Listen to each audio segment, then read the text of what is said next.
A comfortable abode with a gorgeous view of the Mediterranean Sea will serve as a perfect rain shelter. Well, this is what a real estate advertisement might have looked like for Neanderthals 100,000 years ago. Welcome to the weird and wonderful caves you could live in, or not. Of course, back then, neither real estate and advertising had been invented yet. Never mind the fact that Neanderthals couldn't build houses and often lived in caves. Yet, one of those caves looks an awful lot like a residential building. It's situated inside a high limestone cape called the Rock of Gibraltar. If the Neanderthals had had an economy, the caves inside this rock would have cost a bundle. Navigators discovered it in 1907. They just spotted a big hole inside the fortified rock. For many years, scientists have studied this place and found some traces of Neanderthals. They discovered ancient tools in the cave and bones of old animals. But the coolest thing was, they found 4 caves inside the rock. It was like a residential complex. Neanderthals lived alongside neighbors and helped each other hunt and fish. They created feather decorations and painted abstract drawings on the walls. Imagine our ancient predecessors hanging out in these caves 100,000 years ago. And now, scientists hang out there and study the primeval past of Neanderthals in detail. At the end of 2021, archaeologists uncovered a gap inside one of the caves leading to an unknown tunnel. They crawled through this hole and opened a new space under the cave roof. This place has been closed off from the outside world for over 40,000 years.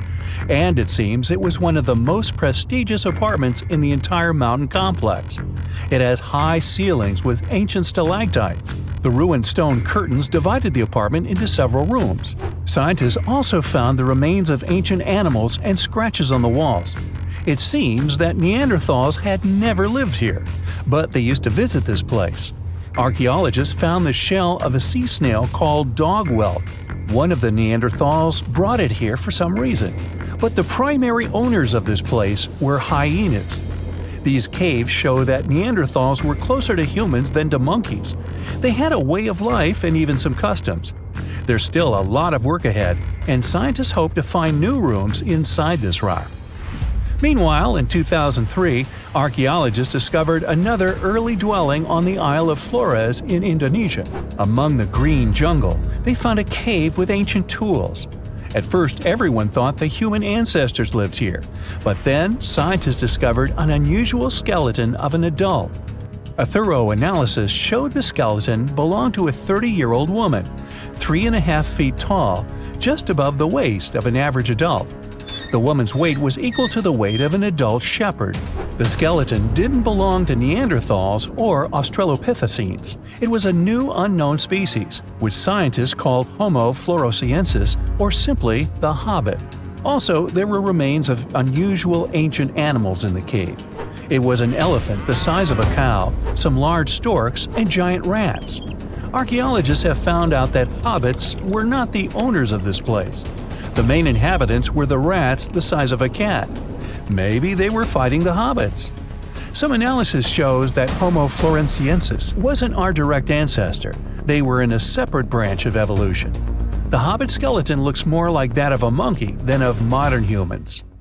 In 2009, in the dense jungle of Vietnam, archaeologists discovered Son Don, the largest cave in the world.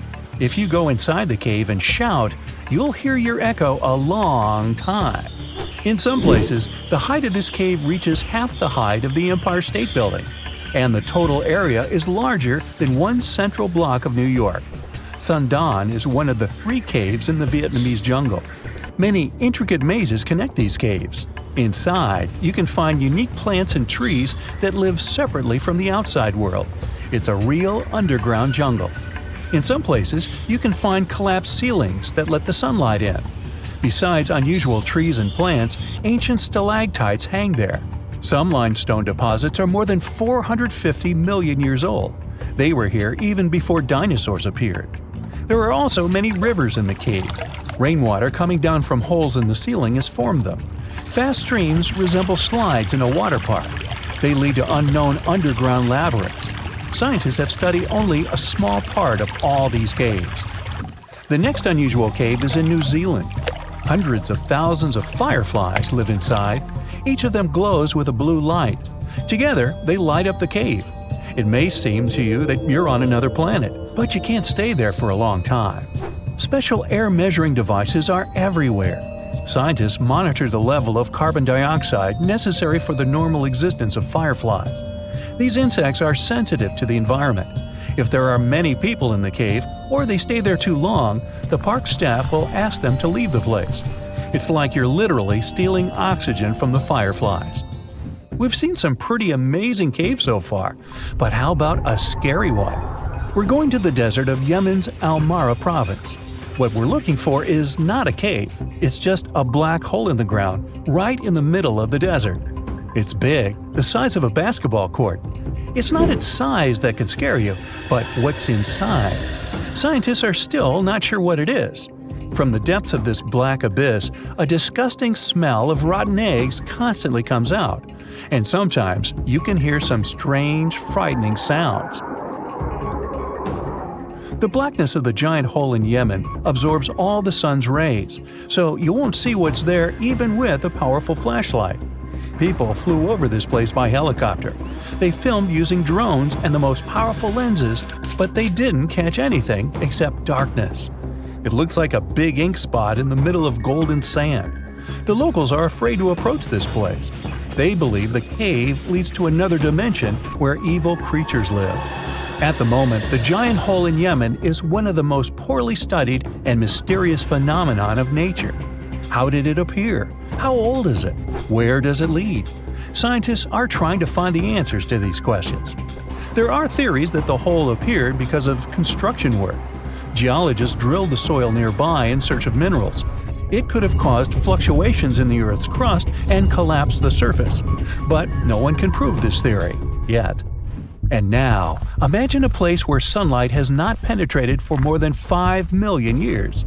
There's little oxygen, and it's cold and damp. Still, life is born in this place, not only microbes and bacteria, but also something bigger. The living conditions in this cave are very different from the usual ones, so, in a sense, this cave is like another planet. It's the Movile Cave in the southeast of Romania, near the Black Sea. The entrance is a small hole in the ground. Inside, a tunnel leads deep below the surface. The levels of hydrogen sulfide and carbon dioxide are above normal inside the cave. The air here is half as much oxygen as on the surface. People can't be here without an oxygen mask, but other creatures living here can. The cave is home to 48 species of living organisms. 33 of them are unknown. Here you can meet some unusual insects, white snails and white spiders, millipedes with huge whiskers, transparent shrimp, and unique species of leeches. They all live here thanks to the little bacteria autotrophs. They absorb carbon dioxide and release food particles. Bacteria feed on it. Other larger organisms feed on these bacteria, and some bigger organisms eat those little ones. In the end, everyone gets food. In this cave, evolution has created a biological system separate from the rest of the world. There are many myths around arguably the greatest structure ever built by humans, the Great Wall of China. Some say it's so grand that it's visible from space. Others claim that you can see it from as far as the moon. Other theories suggest that the builders of the wall were left inside. Well, sorry to disappoint you, but all these impressive stories are just myths. But even with those stories busted, the Great Wall of China is an impressive and truly breathtaking structure. So let me tell you its true story. Today, China is one of the most populated countries in the world, counting as many as 1.4 billion residents. It's also one of the oldest nations in the world. It has 3,500 years of continuous written history, but the civilization existed long before that.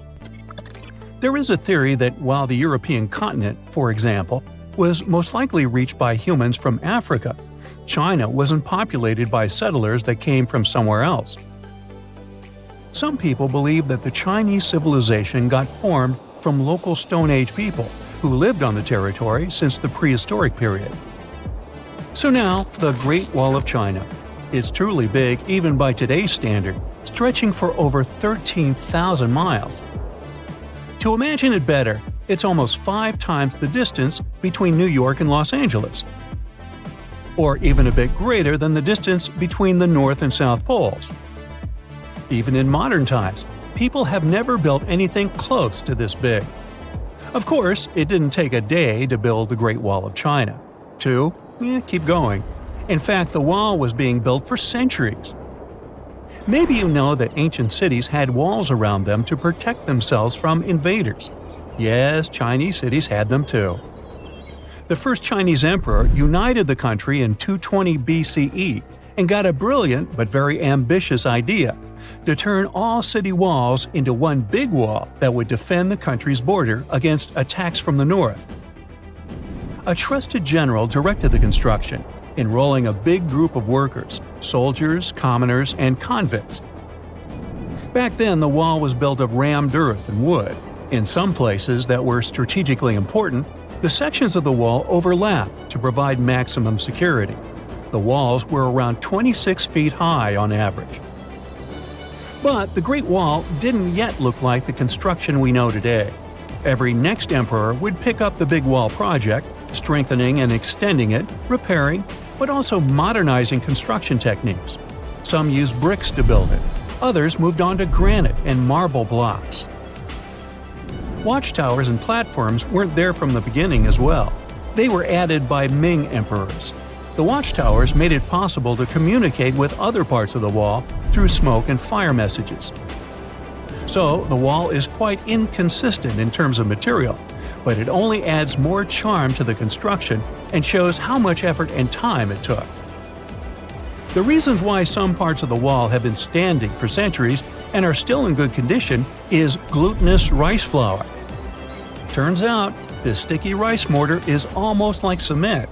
It's very strong and waterproof, sealing the bricks so tightly together that even sneaky weeds can't grow between them. You may also notice that some bricks have writings carved on them. They were left by the workers who were building the wall. The purpose of those writings is quality assurance. They contain such information as location, quantity, and responsible officials. So, in the case of some problems with the quality of materials or constructions, it would be known who should be held accountable for it. Recently, a research group has looked through official historical documents of the Ming Dynasty that ruled China from the 14th to the 17th centuries. They came across records of secret doors in the Great Wall, so they decided to find them. They used a flying robot to capture continuous centimeter resolution photos of the wall. They photographed 90% of the wall that was built during the Ming Dynasty and discovered the remains of over 220 secret doors along the wall. Some of them have a specific width and height that allows only one person to go through. Others are large enough to allow 2 horses to pass at the same time. Why are the doors there? Well, the Great Wall's main goal was to protect the country from the enemy. Building doors that could let the enemy in would undermine the whole point of having a wall. So, of course, the doors were secret passages. They perfectly matched the surroundings topographically, and the exit on the outside was camouflaged with bricks so that it was almost completely indistinguishable from the brick wall. The wall was never just a defensive wall, and it was never completely closed. It could be opened on demand. It was also a structure used for trade and commerce, communication between inside and outside the wall, and of course, for defense and spying. Some doors were used for trade with the other side. Through smaller doors, a person would sneak out to spy on the enemy that lived on the other side. The hidden gates were also useful for a sudden attack. As you remember, some gates were camouflaged with brick on the outside. The exit was so indistinguishable that the enemy had no idea exactly where it was located. The inside entrance for Chinese soldiers was hollow, so they could walk through the wall and break the camouflaged exit gate from the inside, starting their surprise attack. Now, even though the main point was to prevent outsiders from getting into the city, the wall wasn't too effective on that matter. It could still be climbed over or marched around. So the wall was being watched at all times, and the guards gave signals to the troops if they saw the enemy approach. Also, the wall provided more time to mobilize and bulk up the country's forces or lure the enemy troops into a difficult strategic position. The construction stopped at the end of the 19th century. The wall lost its strategic and military importance due to technological advances. Over the centuries to today, only 8% of the Great Wall is in good condition, and the rest is damaged. Also, around one-third of the wall has disappeared without a trace, due to both natural erosion and human damage. I guess you could say it's now just a pretty good wall. As you remember, the first parts of the wall were built out of rammed earth and wood. These are not the most unfailing materials if we're talking about thousands of years. Also, destructive farming methods have turned large areas into a desert and contributed to erosion. Also, many bricks were taken away from the wall in the last century to be used in building farms and houses. The wall is being deconstructed stone by stone even today, but this time by tourists. Quite a few of them take a stone as a souvenir. That's a total of a lot of stones, considering that over 10 million tourists visit the Great Wall every year. Since 1987, the wall has been a UNESCO World Heritage Site, highlighting that it has an outstanding importance to humanity. The wall is one of China's 56 World Heritage Sites, second place among countries with landmarks protected by UNESCO. Who's first, you ask? Well, the top spot, with 58 World Heritage Sites, belongs to Italy. And do you know that the wall isn't only a famous tourist attraction, but also the location of the Great Wall Marathon? It's a marathon that was established in 1999 and is one of the most challenging ones in the world. You guessed right, people run along the wall, including all the steps.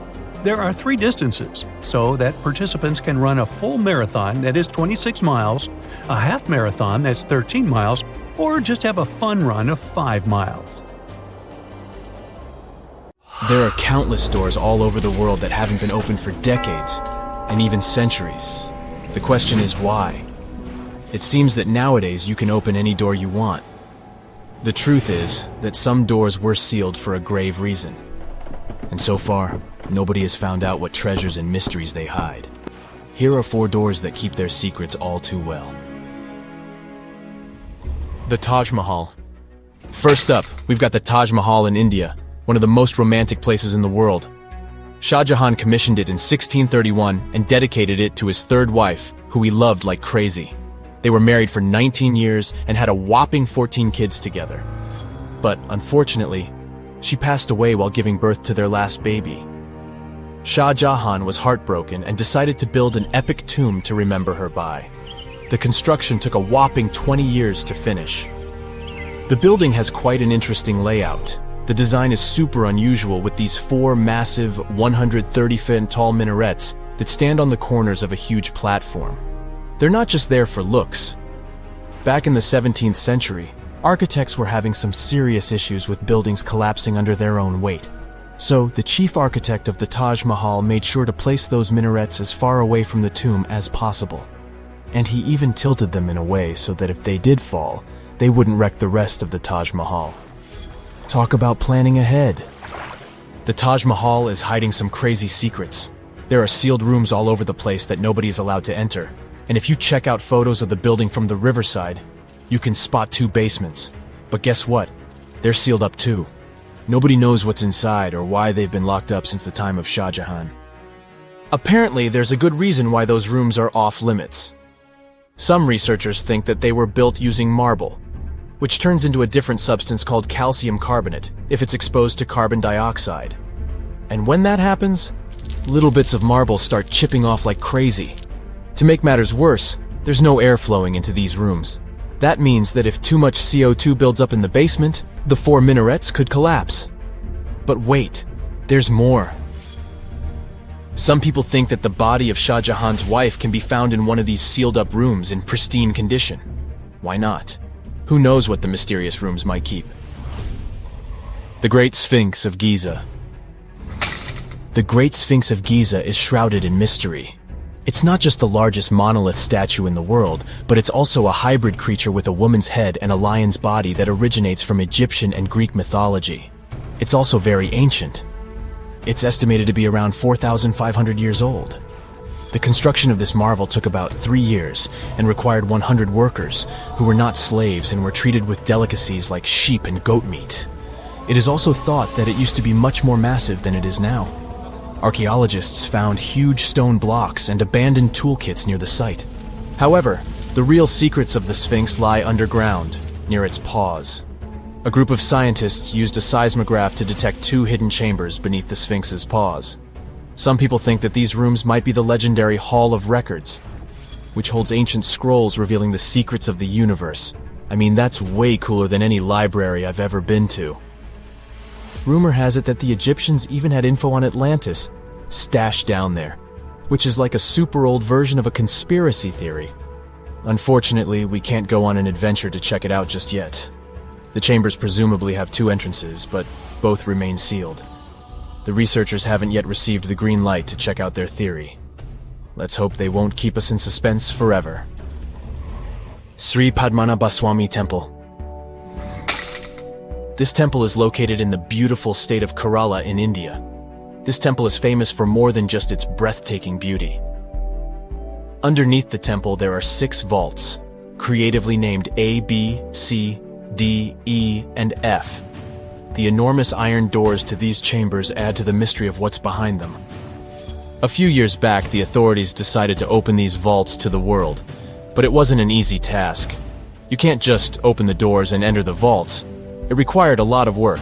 It took them a while, but finally, in 2011, they opened 5 of the 6 chambers. And guess what they found? Tons of treasure.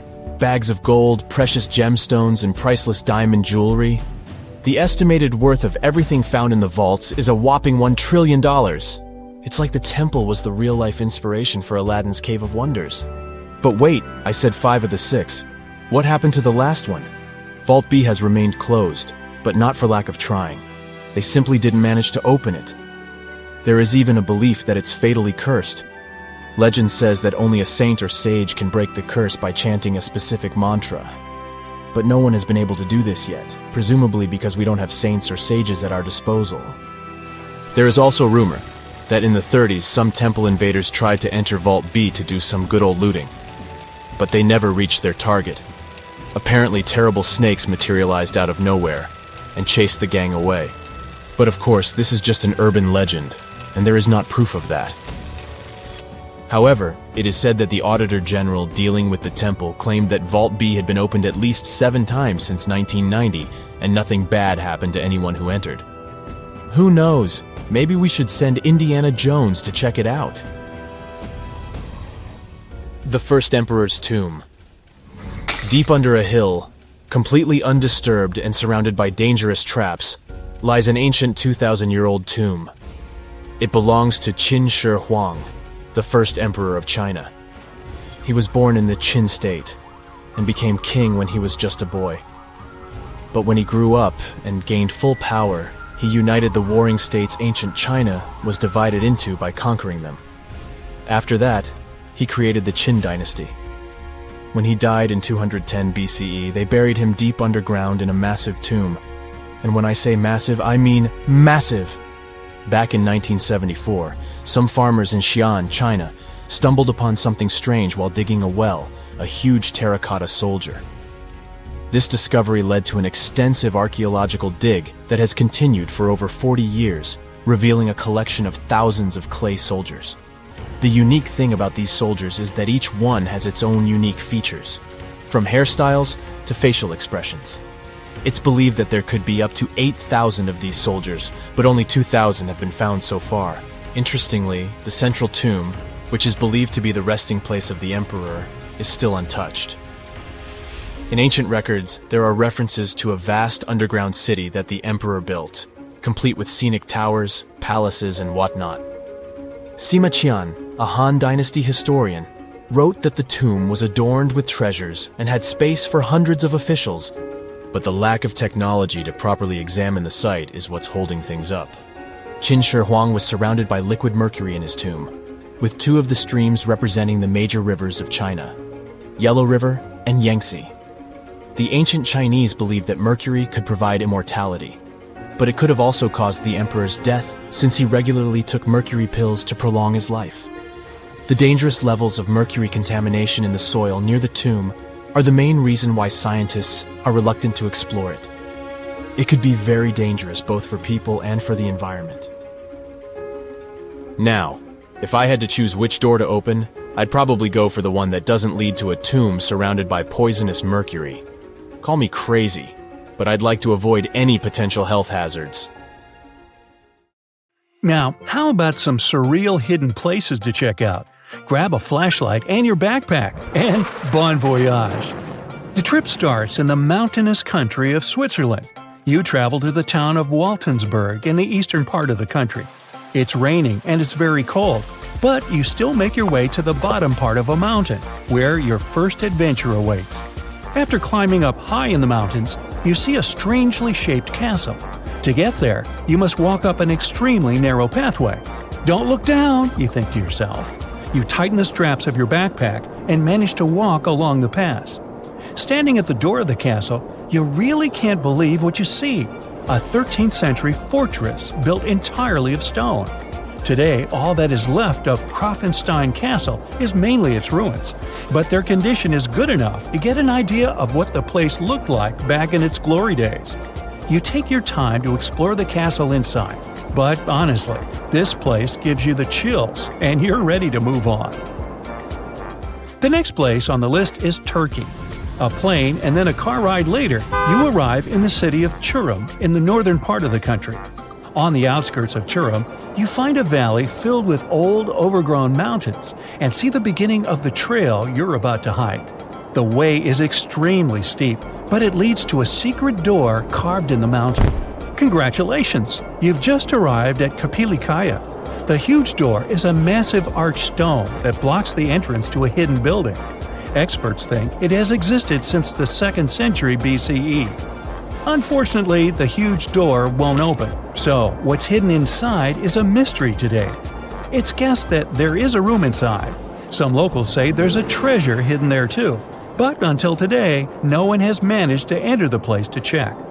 Okay, it's time to get moving before night falls. Next, you get the unique opportunity to travel to Ethiopia. Wandering around the city of Lalibela, you stumble upon a huge pit carved in the ground. You approach it carefully, and soon enough, you see a magnificent terracotta building, so richly detailed it leaves you mesmerized. But that's not all. There are 10 other pits just like this one, hiding King Lalibela's 12th century buildings. All 11 constructions are different from one another, yet share a similar recognizable style. They were hand-carved over the span of 24 years, only with the help of chisels, which is unbelievable given that these buildings are up to 50 feet high. That's about as tall as 5 African elephants stacked on top of each other, if you could do that. This unconventional way of construction made them entirely monolithic, meaning they were carved out of just one gigantic piece of rock. Pretty impressive, huh? Once you leave Ethiopia, you grab a flight to southern Italy, right there on the tip of the boot. No hiking is needed here. Whew! Your friend takes you to a site called Sassi di Matera. It's a Paleolithic city carved in the slope of a steep hill. You might feel like you've traveled in time here, as local stone houses and ancient buildings are unlike anything you've ever seen before. The site, also known as De Sassi, is suspected to be one of the first human settlements in Italy, dating back to over 9,000 years ago. Wandering around the town, you might get invited inside one of the cave-like houses. Oh, and as weird as it may sound, some of the streets run on top of people's homes. Talk about Paleolithic urban planning. You're probably becoming an expert on rock-cut architecture by now, but there are still a few sites left on your list. Next off, you head to Slovenia to visit the world's largest cave castle. This medieval castle was built on top of a 400-foot-high cliff and was designed to be impenetrable. Luckily for you, security is much more relaxed today. Still, if you're looking for a more challenging and less touristy way inside, you can get into the castle through one of its many underground tunnels. They were built over 800 years ago for the owner of the castle. He needed secret passageways to sneak supplies. Today, Pajama Castle is both enchanting and mysterious. I'd say it depends on whether it's a warm sunny day or a cold stormy night. After this medieval experience, you head on to visit Petra, a magnificent Jordanian monument found in the middle of the desert. To get around here, you'll need a large supply of water and sunscreen because it's going to get hot. But this site is worth it. The city of Petra is a marvel of the ancient world. Back in the 4th century BCE, this region was a trading hub at the crossroads of commercial routes. Petra was a wealthy city, home to the Nabateans, an Arab Bedouin tribe that thrived in the region for many years. The rock-carved gate-like structure Petra is famous for is called the Pharaoh's Treasure. It stands at the main entrance to the site and is said to have a treasure hidden inside. You might feel tempted to check it out for yourself, but that's an adventure for another trip. For now, you hop on another plane ride, this time to the Americas. First, you visit the USA, more specifically, the mountainous state of Colorado. You make your way to Mesa Verde National Park. There, in between the greenery and abundant vegetation, you'll find over 600 dwellings built in the cave beneath the cliff, carved deep into the mountainside. This ancient village is now considered a heritage site. The local Puebloan tribe built it back in the 1190s. One of its main buildings is called the Cliff Palace. It's a multi-story construction built from sandstone and mud mortar. The palace alone housed over 150 rooms. If you're feeling sporty, you might want to visit the Balcony House. To get there, you'll have to climb a 32-foot ladder. You'll get to see a mid-sized village of 38 rooms, including 2 kivas. Those are traditional chambers that were built by the Puebloans for ceremonial purposes. Still in the U.S., you make your way to the hills of South Dakota. You're there to visit one of the world's most impressive human-made sculptures on Mount Rushmore. What's so mysterious about this place, you might ask? Well, during Mount Rushmore's construction, a 70-foot-long secret tunnel was built behind the head of Abraham Lincoln.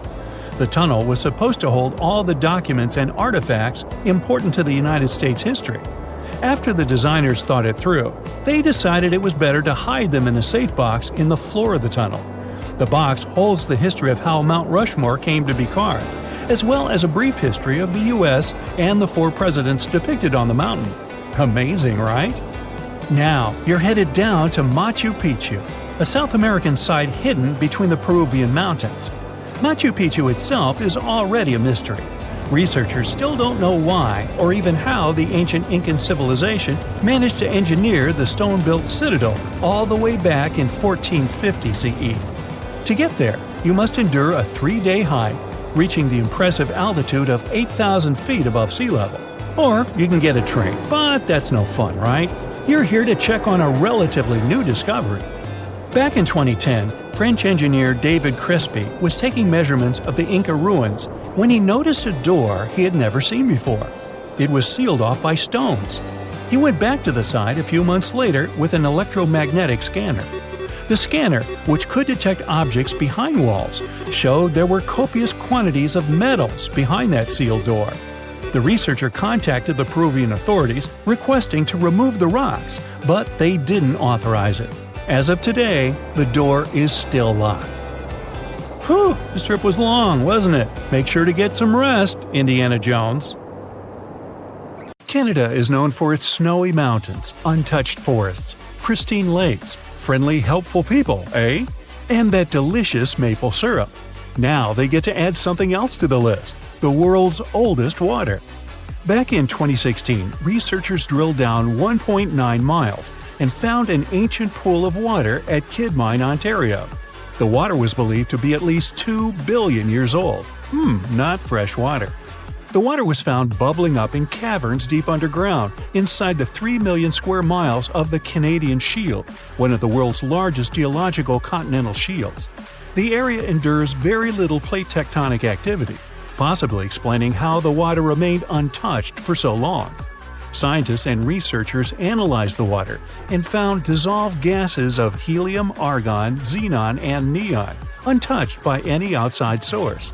There were even traces of microbes dating back billions of years. This was a stunning find for science that allowed us to gaze back in time at a lost world. If life-supporting water can be found miles below the Earth, it could be possible to find the same thing on other planets like Mars, Saturn, and Jupiter's moons as well. Point Nemo is the furthest point from land on Earth, officially called the Oceanic Point of Inaccessibility, kind of like my parking space. It's so far from land that the closest humans to it are usually astronauts. The International Space Station orbits the Earth from around 250 miles away, while the closest populated spot to Point Nemo on Earth is more than 1,670 miles in all directions. Since its real title is a bit long, it was nicknamed Point Nemo after Captain Nemo from Jules Verne's 20,000 Leagues Under the Sea. Nemo means no one in Latin, which suits this area perfectly because there's no people around. The Crooked Forest is found in Gryfino, Poland. It's a grove of 400 unusually curved pine trees that were planted around the 1930s. They bend northwards at a sharp 90-degree angle from the tree's base, but then remarkably turn back to grow straight up into the sky. Some of the curves reach out 3 to 9 feet sideways, but the trees are healthy and many grow to nearly 50 feet tall. These crooked pines are surrounded by a larger forest of straight-growing pines. There's no explanation as to why they're bent the way they are. The theories for this strange development range from weather conditions to human intervention, but no one knows for sure. The Hamza River is one of the longest and widest rivers in the world, and it sits right underneath the Amazon River itself. At a depth of 2.5 miles, this river flows a little more than a trickle compared to the Great River above it. The push of the Amazon River's water into the Atlantic is around 35 million gallons per second, while the Hamza only manages 1 million gallons per second. Either way, there's no choice but to go with the flow. Around the same length as the Amazon itself, 3,700 miles, it's the width that stunned the science world. It's 125 to 250 miles wide, compared to the Amazon's width of about 1/2 mile to 60 miles wide. The Cave of Crystals was discovered in 2000 when miners drained water from a zinc mine in Chihuahua, Mexico. The state, not the dog. What scientists found was an enchanting cave filled with colossal gypsum crystals that were larger than 33 feet and over 3 feet wide. They were so pure that scientists were unable to work out how old they were, but researchers believe they discovered a 50,000-year-old sample of bacteria inside one of the crystals. Also known as the River of Five Colors, Caño Cristalis is one of the most amazing natural wonders in all of Colombia. The area is filled with waterfalls, pools, and caverns, but the river itself is the true wonder. Every year, between June and November, the river hypnotizes spectators with amazing yellows, greens, blues, blacks, and red shades to create a liquid rainbow. A red plant that grows in the riverbed is the main cause of this unique phenomenon. Other colors come from the black rocks, green algae, clear water, and yellow sand, producing a pearly effect. The colors change every year because of the plant's growth from rainfall, temperature, and sunlight. During the rest of the year, the riverbed appears in a dull green hue.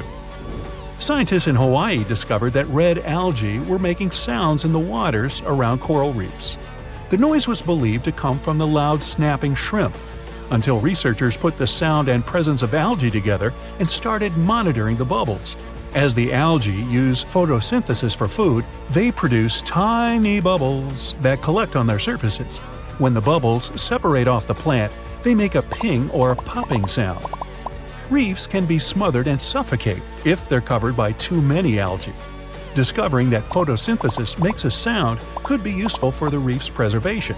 The algae could provide early warnings for scientists, so they can stop these vulnerable areas from being overrun. After heavy rains and seismic activity hit Kenya's Great Rift Valley in March 2018, a vast chasm expanded across the land. The rift measured quite a few miles long and was over 50 feet wide in some parts. Essentially, it was tearing Africa in two. Africa sits on two tectonic plates, the Nubian and the Somali plate. Deep below Earth's surface, driven by the active mantle, the plates are being pulled apart. This creates the huge, extraordinary rifts we see on the surface. It will take millions of years for the large continent to actually separate into two pieces. I won't be around then. But when it does, it'll also create a new ocean basin. The Eucalyptus diglypta thrive in the tropical forests of Indonesia, Papua New Guinea, and the Philippines, and they're like something straight out of a video game or fantasy movie. Growing up to an enormous height of 250 feet in its native environment, this one-of-a-kind tree has bark that displays green, bright blue, orange, purple, and red streaks as it ages, kinda like me. As strips of bark fall away, the tree's colors change, and the bright green inner bark is revealed. Off of the beautiful island of Mauritius in the Indian Ocean, there's a spectacular view that has to be seen to believe. You'll need to hop on a plane to get a bird's-eye view, though. What looks like an underwater waterfall is actually sand from the shores being pushed off of a high coastal shelf by ocean currents. It falls all the way into the deep dark depths of the ocean on the southernmost tip of the island. Most of the ocean waters around the island are only 26 to 490 feet deep, but this deep plunge drops down a few miles, creating the illusion of a waterfall. This oceanic shelf didn't exist a few million years ago, but seafloor spreading has created this quite recently. The walking trees of the Amazon are one of the most unique and puzzling ways plants move to get to the perfect spot for everything they need. These trees walk by allowing the new roots to replace the older ones while searching for more sunlight in the dense forest. As the roots fix themselves into the new soil, the tree bends towards the new roots, leaving the old roots to slowly rise. Traveling to a new place with better sunlight and more solid ground can take a couple of years. This is because they only move around 0.8 of an inch a day, or around 65 feet a year. Now you can just imagine this going on in your front yard. You plant the tree here, and next year it's all the way over there. Ah well. Down in southern Costa Rica, 300 stone petrospheres are dotted all over the forest. Some weigh as much as a bowling ball, while others can be up to 15 tons. Their purpose and how they were made so long ago are lost to us. Discovered in the 1930s, a lot of them were removed and transported around the world. It wasn't until the 1970s that we began to preserve and protect these stones. While the stones are mostly a mystery, archaeologists know they're made from granodiorite rock, similar to granite. If they were carved by a civilization, their near-perfect shape must have been made by chiseling away with small stones. Ethiopia's Danakil Depression is an environment that looks like it belongs on another planet. Filled with lava pools, bright neon-colored hot springs, and vast salt flats, it's also the contender for the hottest year-round temperature of 93 degrees Fahrenheit. Poisonous gases fill the area with hot springs filled with acid. Worse, it only receives up to 8 inches of annual rainfall. It's also one of the lowest places on the planet, at 410 feet below sea level. No wonder it's one of the most inhospitable places on the planet. Hey, sounds great. No crowds. Let's go. The Moai statues have been standing tall and proud for hundreds of years. Once people put an enormous effort into carving these grand sculptures, and then they just suddenly stopped making them. But why? Let's figure out this mystery. Easter Island, located 2,500 miles east of Tahiti, has an area of 63 square miles. To this day, it's one of the most isolated islands in the world. Once it was covered with forests, filled with different trees and ferns. But when the first humans came to the island around 400 CE, the forest slowly began to disappear. And starting from 1250 CE, Moai statues began appearing all over the place. People made them from different types of rock: compressed volcanic ash, basalt, trachyte, and red scoria. As it's a volcanic island, these were all the ingredients the creators of the statues had to use. And once the builders completed their work, they covered the statues with pumice. The faces of the statues are different, but they all have distinct expressions, with heavy brows and large noses. Their arms are carved into the body. Some have hats on top of their heads. There are nearly 900 statues all over the island. They differ in size. The average height is 13 feet tall, and the largest ones reach 33 feet in height and weigh up to 82 tons. Because the statues have so many different faces, There are theories that they represent and honor ancestors, chiefs, and other important people who lived on the island. But without any clear evidence, it's almost impossible to figure out the true purpose of the moai. Once they stood beautifully along the coast, watching over people in settlements, and their backs faced toward the spirit world of the sea.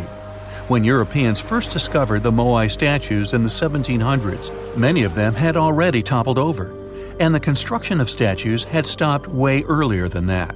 Huge amounts of effort were put into making these things. Expert craftspeople spent a great deal of time slowly carving the statues with basic picks. A team of up to 6 people would work hard for an entire year to make just one statue. Then they often had to transport it to its special place on the island, as far as 11 miles. With the help of carbon dating, experts have managed to figure out that the statues started to appear in 1250 CE. And then, suddenly, in 1500 CE or so, the process just stopped. The creators of the statue just left their stone chisels where they were last used, and only a quarter of all the statues were actually placed where they were supposed to be. Half of them still remained in the quarry, while others were left on the ground mid-transit. Something happened on the island, and it caused everyone to just lose interest in the statues. There are many theories around why it could happen, and they mostly relate to deforestation. Islanders may have used wood to move the statues across the island. They possibly did this with the help of sleds and ropes, or even used logs to roll the statues or canoes to float them. The wood started to deplete eventually. Trees on the island took very long to grow, and rats ate most seeds. People had many uses for wood, and they needed it not only for practical things, but also to create other statues. Another reason why the inhabitants of the island could have stopped building the statues might be that they were busy with other projects. Specialized rock gardens were becoming more common with a growing population. They were great for the soil, keeping it warm and fertilizing it at the same time. Islanders spent much time and effort making these rock gardens, and there simply wasn't enough time to focus on building and moving the statues. Another theory suggests that what people believed in changed over time. Supposedly, the islands once saw the statues as a connection to their ancestors. After some time, though, rituals depicting a show of strength and endurance became more widespread. And with these rituals, islanders started to carve images related to seabirds. Seabirds became the main animal on the island. People started to believe that their ancestors looked over them through birds instead of the statues, so there was no longer a reason to build the moai. Anyway, these theories might be true, but the main problem was that the small island couldn't support a growing population. What was once a lush land covered in forests quickly became a barren landscape. For the first few centuries, people relied on forest resources, but agriculture became more important sometime after 1550, when forests disappeared. Tribes that once worked together to build the fantastic monoliths focused on competing against one another instead. During this struggle for land and resources, the moai statues were toppled over because people wanted to reduce their significance. Over the following centuries, all the statues were pushed over, but not all of them deliberately. Many fell naturally after being neglected for so long. Some even ended up in the ocean water surrounding the island, and there they sat for a while. But there was some good news for these statues. They were re-erected, providing a great experience for visitors from all over the world. If you make a journey all the way to this isolated island, the first question you'll probably ask will not be how the statues were made or how they were moved. It will be, how on earth did anyone even make it here in the first place? It was one of the most amazing feats ever. The Polynesians sure did some pretty extraordinary things. From as early as 1500 BCE, these boat-faring people began to explore their world. They used the most advanced marine inventions of their time. They sailed across the ocean in catamarans and outrigger boats, starting in Southeast Asia and inhabiting many more places throughout the Pacific. They lived as far north as Hawaii in 900 BCE and all the way to the south in New Zealand by 1200 BCE. And the farthest journey to the east was, of course, Easter Island. In only a few hundred years, these early sailors inhabited an area of thousands of square miles. They simply memorized where they had already been, and this way managed to navigate the ocean. They used a wide range of techniques. They watched the sun as it rose and set during the day. Stars helped them at night.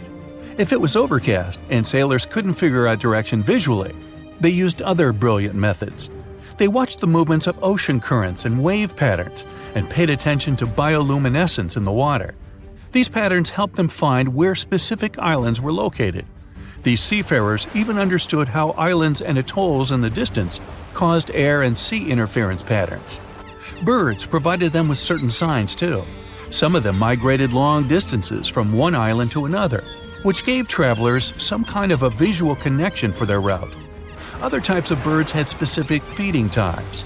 Sailors knew when and where they hunted and directed their boats depending on where these birds fed. Vikings certainly get way too much credit for their seafaring abilities.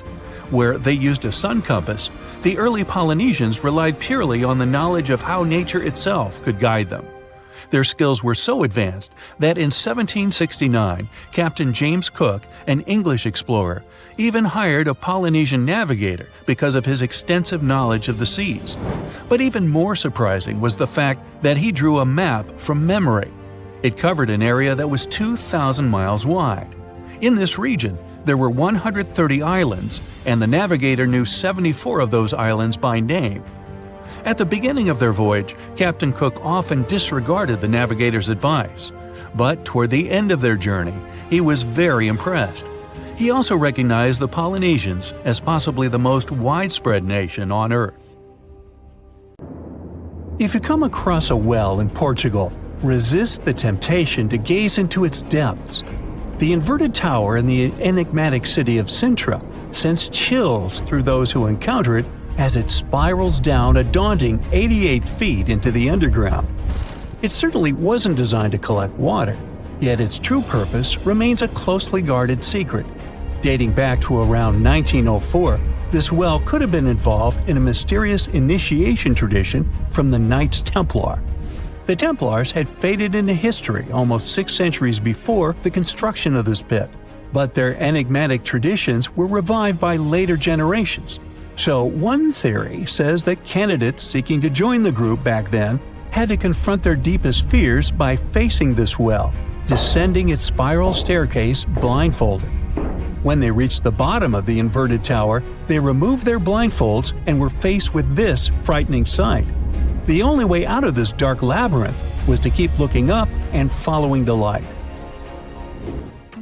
Now imagine yourself browsing the shelves of a used bookstore until you find a book with an alphabet you've never seen before. You decide to use an image translation app but find no matches. Intrigued, you buy the book. Then you show it to your friends and family, but nobody recognizes that alphabet.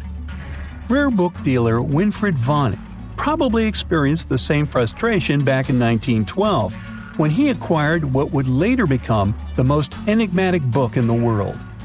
The work is known today as the Voynich manuscript, and it's written entirely in an unknown language that no one has deciphered yet. The pages of this 15th century codex are filled with botanical drawings, but these aren't typical daisies or roses. In fact, they don't resemble any plant species that we know of. What makes things even stranger is the illustrations of unfamiliar constellations and women swimming in green baths. Delving deeper into the realm of mysterious texts, we set off on a journey to the Qumran Caves near the Salt Sea in the Middle East. In 1952, a team of archaeologists stumbled upon 2 scrolls made of highly oxidized copper at the site. Unrolling them was a major challenge, so they decided to cut the scrolls into 23 parts to investigate them. Imagine their surprise to see Hebrew words like gold and silver popping up. But no, it wasn't an ancient invoice. It was more like a treasure map, pointing the way to over $1 million. Unfortunately, the treasure was never found. Not for lack of trying, though. You see, the quest isn't as easy as it may appear. Some of the copper scroll's vocabulary is technical, and some geographical locations remain a mystery. There's also one last possibility. Perhaps it's all a work of fiction, like a pirate tale from the old days. People talk about Mona Lisa's almost haunting stare that seems to follow you no matter where you stand. But here's a quick question. Does she have eyebrows? You got it right if you said no, and her complete lack of eyebrows adds another layer of mystique to her gaze. The most common explanation is that beauty standards were different, and perhaps plucking the hairs above the eyes was a thing around 1503. But take a look at other Italian paintings from that time, like La Schiavona or Portrait of a Young Girl. Yep, eyebrows. So, not everyone was entirely pleased with this theory, like French inventor Pascal Cotte. He spent 3,000 hours analyzing scans of the painting to dig through all the layers of Leonardo da Vinci's masterpiece. Now he claims that the Mona Lisa once had eyebrows, but they disappeared over time due to cleanings and restorations. Some historians, however, still question his findings, which means that Mona Lisa's style, or lack of it, remains an unsolved mystery. So, you decide to travel to Rio de Janeiro, and everyone tells you that Sugarloaf Mountain is a must-see. When you spot the mountain from a distance, you realize that the stone has a cavity. But around noon, the whole view changes. The shadow in that cavity takes the shape of a bird, an ibis to be precise. A local legend links this bird shape to the ancient Egyptian deity Thoth, as if the ancient Egyptians once visited Rio de Janeiro and were somehow inspired by the natural phenomenon. But it's probably just a big coincidence. I mean, literally. The real mystery, however, lies in the waters around Sugarloaf Mountain. In the 80s, archaeologist Robert Marks got a tip from locals about a treasure hidden beneath Guanabara Bay. He dove in and found quite a few Roman amphorae. You know, those ancient vases with two handles? His discovery could potentially provide evidence of a Roman shipwreck that might have reached Brazil 17 centuries before the Portuguese even set foot there. However, he couldn't proceed with his research, and to this day, the idea of the Roman presence on Brazil's coast remains uncertain. The true location of Cleopatra's tomb isn't the only ancient Egyptian mystery. Many secrets are carved into the walls of ancient structures, like in the Temple of Seti I. Take a close look at this hieroglyph, and you'll notice that it resembles a modern-day helicopter. Look to the right, and you'll see an engraving that looks like a submarine. Odd, right? The most reasonable explanation for this has to do with the legacies of different rulers. When a new pharaoh came to power, they had their own hieroglyphs added over the original ones. But this is still a topic of debate, as some Egyptologists believe that these mysterious hieroglyphs may represent some kind of ancient technology. The same applies to the Dendera light. The image found in the underground passageway of the Hathor Temple is a subject of significant controversy in Egyptian history. Some researchers suggest that the inscription simply represents a rising sun, while others interpret it as evidence of some kind of modern lighting system. And it does indeed resemble Crookes' tube, one of the early experiments with electrical discharges. Although there's no concrete evidence of ancient Egyptians having modern electricity, some historians believe that this theory could help explain why many discovered tombs don't have any residues left behind from the use of oil lamps or candles. A lot has been said about the mysterious pyramids of Egypt, but many people tend to forget that other inexplicable structures had already existed even before them. Our next stop takes us to Turkey. The top of a hill known as Göbekli Tepe, near the city of Urfa, holds an ancient secret. It features more than 20 circular stone enclosures dated back over 11,000 years. Many of these have heavily carved stone T-shaped pillars adorned with eerie human figures with folded hands. The most accepted theory is that it's the world's first temple, likely used for rituals or social events. But the greatest mystery lies in how it was built, as this site existed before the domestication of animals or the use of metal tools. So the construction must have been very difficult, challenging our understanding of the historical timeline. Now, I hope you're not afraid of heights, because we're about to take a flight over the Nazca Lines. You've probably already heard about these massive, mysterious drawings etched into an arid region of Peru. They come in many different shapes, like a spider, a monkey, and even a Google-eyed ET that is probably just a fisher. Anyway, this story got some fresh chapters in 2022 when an additional 168 new drawings were discovered. The original ones could only be seen from the air, but these new ones are much smaller and can be observed from the ground. However, one thing they have in common is that their purpose remains totally unclear. Some might call them the largest scale calendar in the world.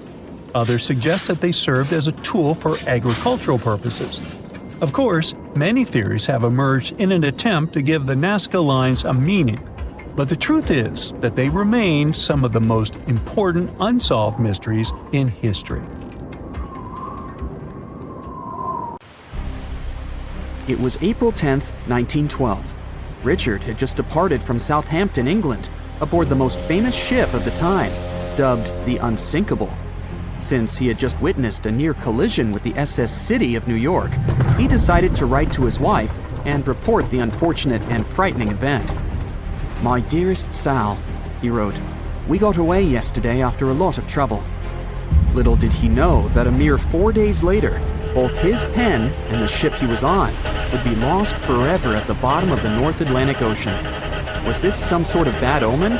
Did Richard actually foresee what was about to happen to the ship he was on? In case you haven't figured it out by now, Mr. Richard Geddes was aboard the Titanic on the day that he wrote the letter to his wife. On April 14, 1912, the ship seemed to have been lost forever. Along with it, so many secrets and treasures have settled at the bottom of the ocean. It took until 1985 for the Titanic's wreck to be finally rediscovered using state-of-the-art sonar technology.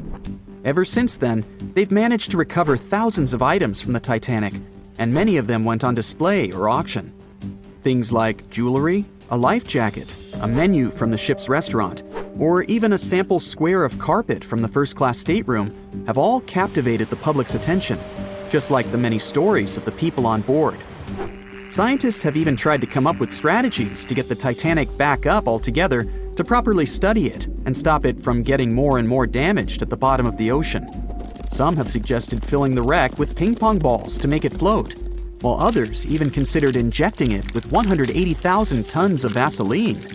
Another idea was to use 450,000 tons of liquid nitrogen to trap it in an iceberg that would float to the surface.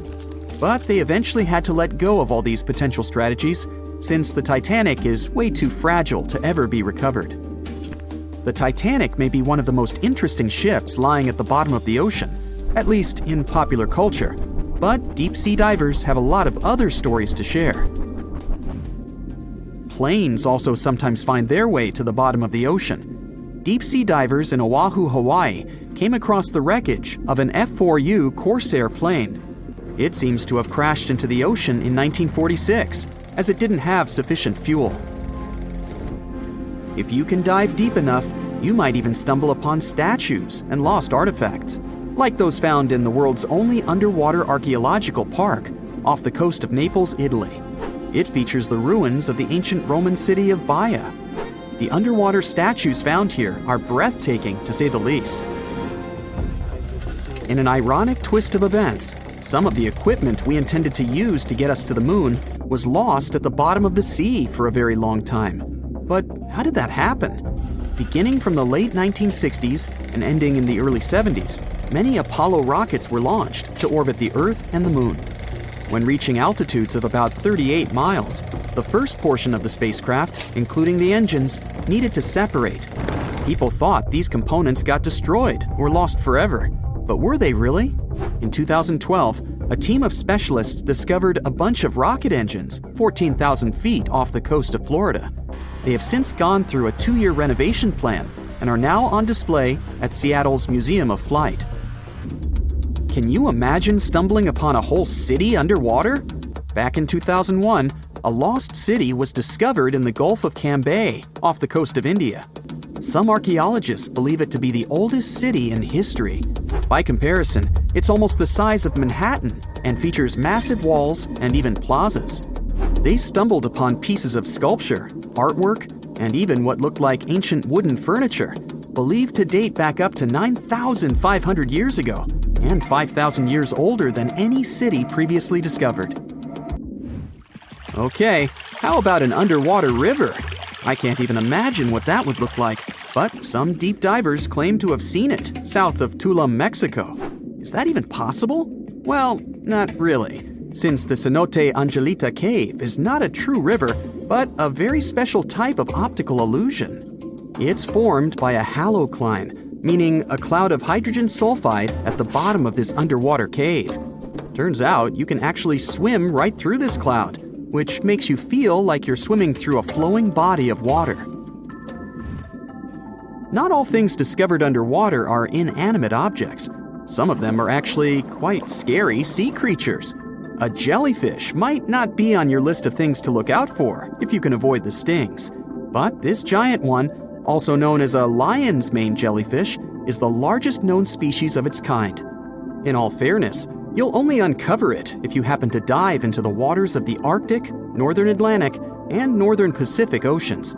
You surely won't miss it, since it stretches across 120 feet from the top to the bottom of its tentacles. When it comes to deep-sea diving, a lot of people are looking to discover some lost treasure. One diver was lucky enough to have hit the literal jackpot when he came upon nearly $1 million worth of treasure on the bottom of the seabed. That was back in 2015, when this lucky diver was swimming just off the coast of Florida. What did he find, you might ask? Well, about 51 gold coins, 40 feet of gold chain, and a rare single coin that was tailored for the King of Spain, Philip V. Speaking of people looking for lost treasures, divers also sometimes found pirate ships. They discovered one of these pirate shipwrecks in 2015 off the coast of Colombia. It dates back to the 18th century. The value of this forgotten ship was estimated to be between $4 billion and $17 billion, as it contained treasures, precious stones, gold, and countless other really valuable items. By comparison, a whole island in the Bahamas is up for grabs at $75 million. A computer is the last thing you'd ever expect to discover underwater, right? And this was no regular computer, but an ancient one. And yet, someone stumbled upon it between 1900 and 1901 on the spot of a shipwreck located off one Greek island. Researchers believe this weird stone contraption to be the earliest form of a computer. It was designed to serve many purposes, such as predicting astronomical positions and eclipses on the calendar. Since humanity lost most of the technology used back then, it was wonderful to rediscover it so many years later. It let us piece together many of the ancient Greeks' accomplishments. The computer is now at the National Archaeological Museum of Athens, should you ever want to check it out in person. This has to be one of the most mysterious places on Earth. It's called the Mariana Trench, and it's the deepest part of the Earth's oceans. We really don't know how deep it is, since it's so difficult to measure, but it's somewhere around 7 miles deep and 5 times longer than the Grand Canyon. They first studied this massive underwater hole back in 1875 using a weighted rope. Back in 2012, a Canadian film director named James Cameron reached the bottom of the trench in the submersible vessel Deep Sea Challenger. Some of the most bizarre creatures on the planet call this place their home, including the Dumbo octopus, the sea cucumber, and the goblin shark. The Mariana Trench took its name after the nearby Mariana Islands, which are named Las Marianas in honor of the Spanish Queen Mariana of Austria. Hey, if you think Stonehenge is one of the oldest stone monuments ever, well, let me introduce you to Göbekli Tepe. Buckle up, we gotta travel to Turkey to meet this really old guy. Yeah, he's too old to travel. Jokes aside, Göbekli Tepe, an archaeological site located in southeastern Turkey that dates back to the Neolithic period, around 10,000 BCE. It's considered to be one of the oldest and most significant archaeological discoveries in recent times. The site consists of a series of circular and rectangular structures made of stone pillars. Yeah, it does look like its younger brother Stonehenge. Some of those pillars are decorated with intricate carvings of animals and other symbols. Now, you may be wondering, hey, why on earth did they make such a fascinating building? What was its purpose? Sorry, I got no answer for that. The purpose of the site is still unknown, but it is believed to have been a ceremonial center for the ancient people who lived in the area. The discovery of Göbekli Tepe has challenged long-held beliefs about the development of human civilization, as it suggests that complex societies may have emerged much earlier than previously thought. Okay, pack your stuff, our travels just started. Next destination, Masada. It's an ancient fortress located in Israel on a plateau overlooking the Dead Sea. Hey, look at that view, spectacular, huh? It was built by King Herod the Great in the 1st century BCE, and it was very smartly built. Within the fortress, there were various facilities such as storehouses, barracks, a palace, and a set of cisterns capable of holding approximately 40,000 cubic meters of rainwater. People living there believed that the collected runoff from a single day's rainfall could provide sustenance for over 1,000 individuals for a period of 2 to 3 years. Access to the fortress was limited to 3 steep and winding paths leading up to fortified gates. Still, at one point, the fortress was occupied by people who had fled Jerusalem after the city was captured by the Romans. They held out against the invaders for several months, but eventually they were defeated. But these guys didn't surrender. The story of Masada has become a symbol of resistance and bravery. Today, Masada is a popular tourist attraction and a UNESCO World Heritage Site. The next flight is going to be short. We're popping over to Egypt to see the Karnak Temple Complex. It's a vast ancient Egyptian temple complex located in the city of Luxor, Egypt. It was built over a period of 2,000 years and covers an area of more than 200 acres. The complex is dedicated to the worship of the deity Amun-Ra. Wait a minute, that should be Amun-Ra, and it was one of the most important religious centers in ancient Egypt. The Karnak Temple consists of several temples, chapels, and other buildings, including the Great Temple of Amun, the Temple of Khonsu, and the Temple of Ptah. Ptah! The Great Temple of Amun is the largest and most impressive temple in the complex, with massive columns, statues, and other decorations. One of the most famous features of the Karnak Temple complex is the Avenue of Sphinxes, which is a long avenue lined with Sphinx statues that leads from the entrance of the complex to the Great Temple of Amun. Another notable feature is the Hypostyle Hall, which is a massive hall with 134 columns that are over 70 feet high. The Karnak Temple Complex is a popular tourist attraction and a UNESCO World Heritage Site. It's considered one of the most important archaeological sites in Egypt and provides a fascinating glimpse into the religion and culture of ancient Egypt. Hey, we can't hop on the next flight and leave Egypt until we see the Pyramid of Djoser. It has another name, by the way. It's also known as the Step Pyramid. This ancient Egyptian site is located in Saqqara. It was built during the 27th century BCE for the pharaoh Djoser by his architect Imhotep, who is considered one of the most important figures in Egyptian history.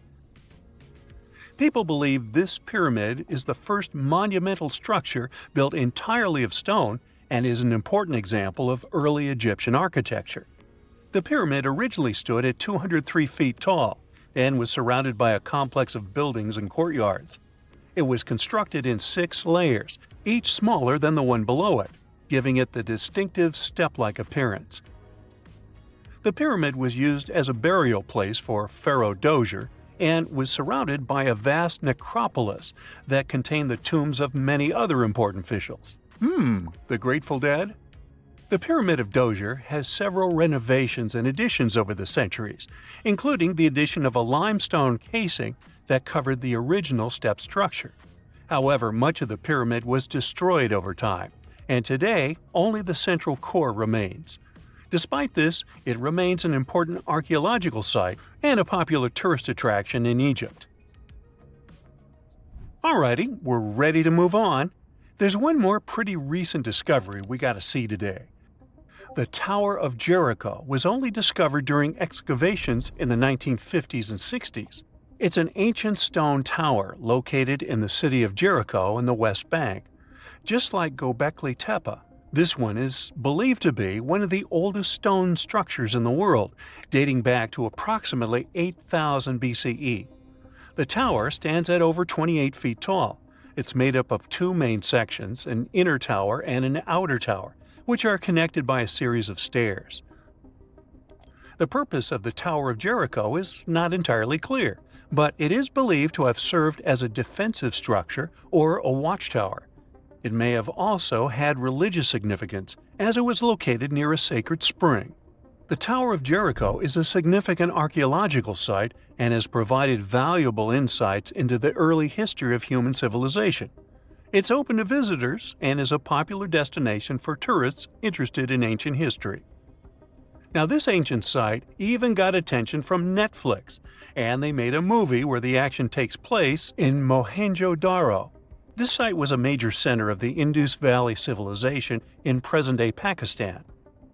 Mohenjo-Daro was one of the largest cities of the ancient world, with a population estimated to have been around 40,000 in its peak. Trust me, that must have been a crazy megalopolis back then. The city was notable for its advanced urban planning, with sophisticated drainage and sanitation systems, and its impressive architecture, including the Great Bath and the Granary. Mohenjo-Daro was abandoned around 1900 BCE, and its ruins were only rediscovered in the 1920s. Today, it is a UNESCO World Heritage Site and an important archaeological site for the study of ancient South Asian civilization. We're heading to a teeny-tiny country that has quite an impressive history. Welcome to Malta. The Xigantia Temples are a Neolithic site located on the Mediterranean island of Gozo. They're probably one of the oldest freestanding structures in the world, dating back to around 3600 to 3200 BCE. The temples consist of two megalithic structures, each with multiple rooms and altars. The name Xigantia means giant tower in Maltese, as people believe that only giants could have built such massive structures.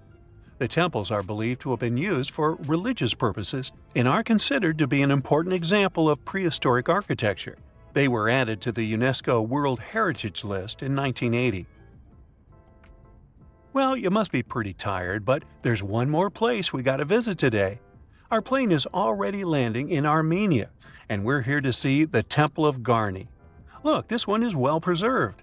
This temple dates back to the 1st century CE. It was built by King Tiridates I as a dedication to the sun deity Mir. Sadly, the temple was destroyed in the 17th century during an earthquake, which is quite a common thing for this area, but it was later reconstructed in the 20th century. Today, it's a popular tourist attraction and is also listed as a UNESCO World Heritage Site. Tunnels, metro, underground systems, and even secret passageways to the houses of the rich and famous. Why else do we need tunnels, you may wonder? To hide. Many cities have underground tunnels and even underground doppelgangers. Now let's make it clear. Those passages are normally not connected, contrary to the popular rumor claiming that it was possible to get from Scotland to Turkey using underground passageways built around 5,000 years ago. I mean, it sounds insane even today. Imagine building it back in the day. These tunnels have an official name, the Erdstall Tunnels, and they were most likely built in the Middle Ages. However, we still don't have the exact information about the date. The highest concentration of those tunnels are in Bavaria, Germany, but there are many of them in Great Britain and France too. Erdstall tunnels, a unique type of earthen passage found globally, are characterized by their narrow, oval-shaped corridors and tight choke points, known as schlups, or slip-outs. Despite speculation, their purpose remains a mystery. However, some of those tunnels have fireplaces and even vents, which might mean those were used primarily for shelter. Dating back to the Middle Ages, possibly as early as the 12th century, Erdstall tunnels lack archaeological signs and historical records. So it's not a surprise that there are many rumors about their use. Some scientists are sure those were storage spaces, though their narrowness makes this impractical. Another idea is that they provided hiding spots for farmers during tribal raids. However, their single entry point raises doubts about their effectiveness in evading threats. Now, if you're feeling like Indiana Jones and want to venture into those tunnels, you're in luck. A few structures, like the Erdstall Radkoblücken in Austria, welcome visitors to explore these enigmatic structures. Most of them are closed to the public eye, though. The origins of Erdstall tunnels remain largely unknown, just like their real functions. And if you think, hey, it's the 21st century here, we can study pretty much everything, well, you're wrong. What makes these tunnels hard to study are the tight confines. Traditional surveying methods often prove inadequate in such spaces. To solve this problem, scientists use a handheld device that integrates an RGB camera, a gyroscope, and high-resolution depth sensors, allowing them to capture intricate details of the tunnels. They also use modern techniques like 3D surveying in hopes of uncovering the true origins and purposes of those tunnels. One hypothesis even suggests they may have been poorly conceived dwellings, abandoned when their inadequacies became apparent. Still, not everyone quite agrees with this idea. Other theories suggest they served spiritual purposes, while the most intriguing idea speculates that those tunnels may be remnants of extraterrestrial civilizations. Experts believe they may have been used for practical matters, such as granaries or hiding spots from looters. As we don't have exact info on who built it and when, it may be pretty much anyone, even a sloth. Nope, I'm not a lunatic. Sloths can build giant tunnels. Check this out. In 2009, a farmer in southern Brazil was driving his tractor through a cornfield when it suddenly sank into the ground. He quickly discovered he had broken through the top of an underground tunnel. When researchers came to investigate, they found a tunnel around 6.5 feet high and the same 6.5 feet wide, extending about 50 feet long, right beneath the farmer's house. When they looked closer, they instantly saw deep claw marks on the walls. That was the proof the tunnel wasn't human-made. So that thing the farmer uncovered was a megafauna paleoburrow, a prehistoric tunnel dug by ancient creatures like giant ground sloths or giant armadillos from over 10,000 years ago. I know, it's hard to imagine those beasts, but let me help you. Take a hamster. Now, increase it to the size of an elephant. Don't forget, this 13-foot-tall hamster could also walk on 2 legs.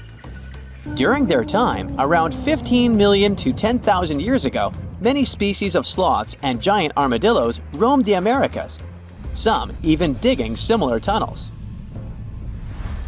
Today, many of these tunnels are filled with sediment, though some remain clear, similar to the one the farmer discovered.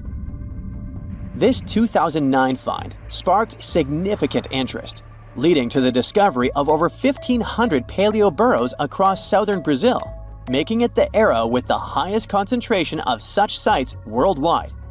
But no one knows exactly why there are so many of them in southern Brazil. While some paleoburrows exist throughout South America, none have been found in North America, which is weird since those huge sloths roamed the entire continent. The exact purpose of these large tunnels remains a mystery, but scientists believe they may have served as nursing spaces, temperature regulation, or hibernation areas. Tunnels likely developed over centuries as successive generations of sloths and armadillos expanded them. Now, let's take a look at fugus. No, not the Japanese fatal delicacy, and no, not a town in New Guinea. To see them, we gotta travel to the UK. So fugus are underground structures too, but they don't look exactly like tunnels. They are dry stone structures. They look as if a cave had been decorated with stones from the inside. There are only around 15 of them found so far, and most of them are located in Cornwall. According to the estimates, those tunnels were built about 2,400 years ago, and they're still in pristine condition, which is truly fascinating. I mean, back in the day, people had no cool machinery whatsoever, yet their structures still last. And if you dare to buy an apartment today, well, chances are you won't be too happy about the quality.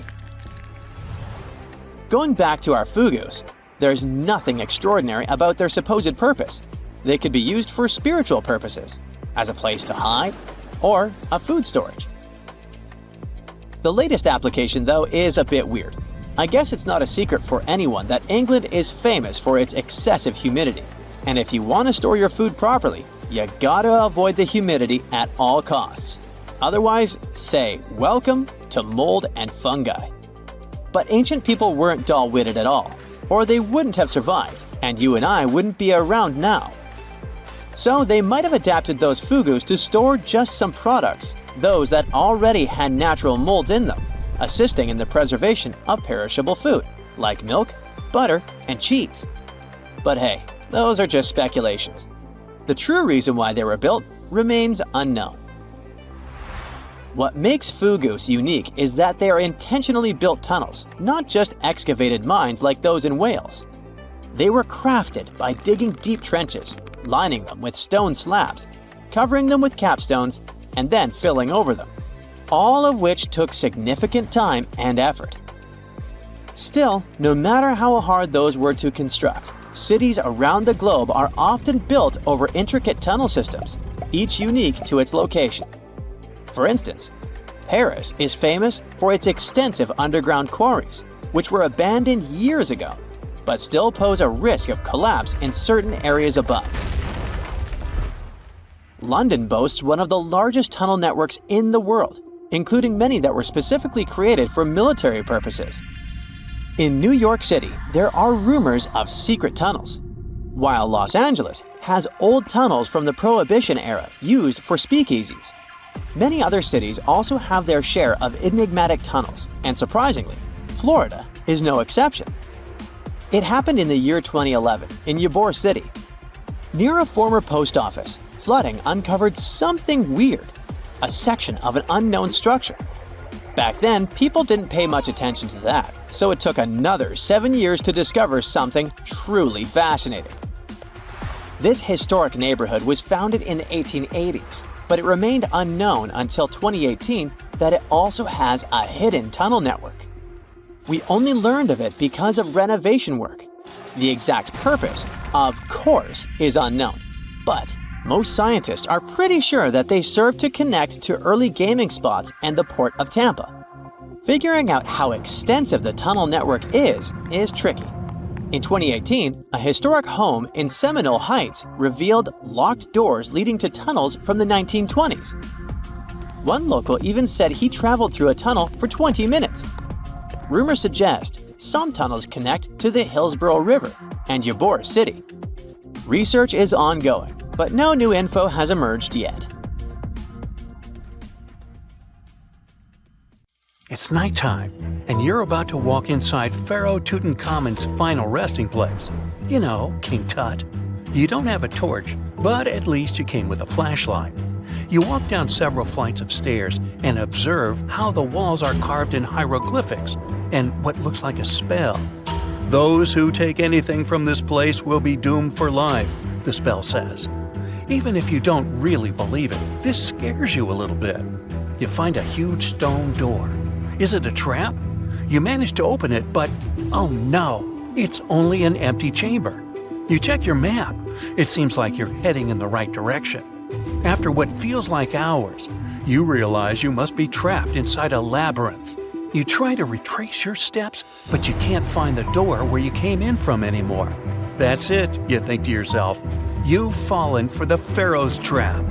What's worse, you didn't bring a lunch. Okay, so we've all seen Hollywood movies where the main character is exploring ancient ruins and faces some seriously dangerous traps, right?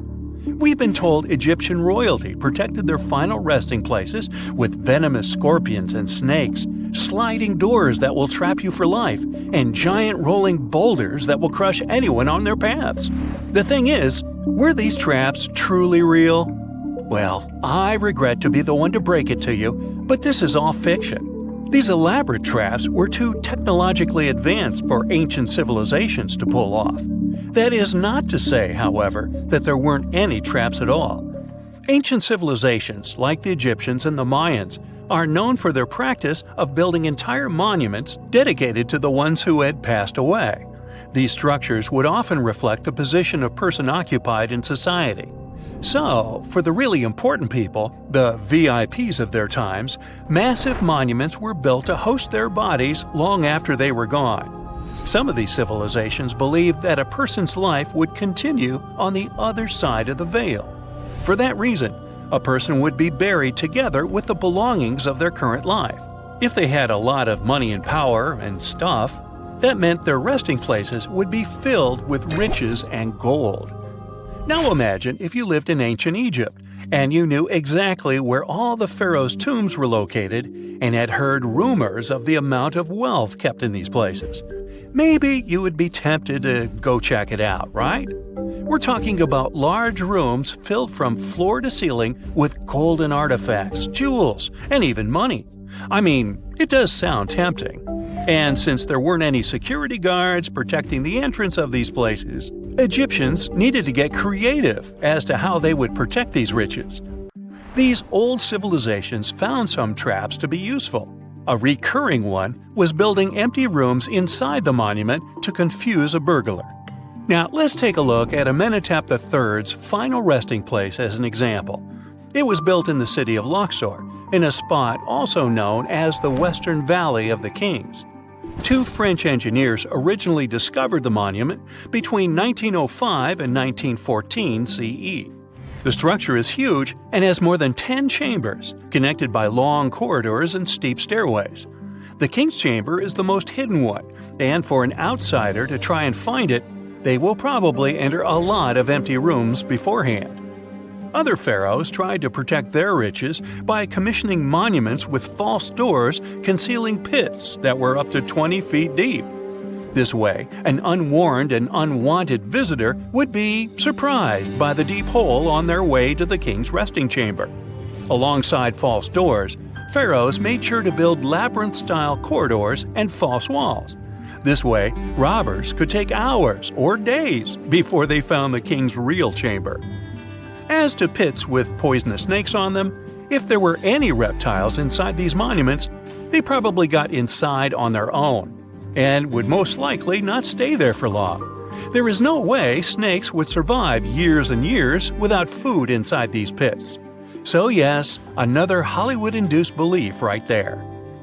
If these traps seem boring to you, archaeologists did find an interesting deterrent in the final resting place of the Red Queen of Palenque in Mexico. Palenque was one of the most powerful Mayan cities in pre-Columbian Mexico, and the Red Queen was believed to be the grandmother of the last Mayan king, undoubtedly a person of immense importance to the empire.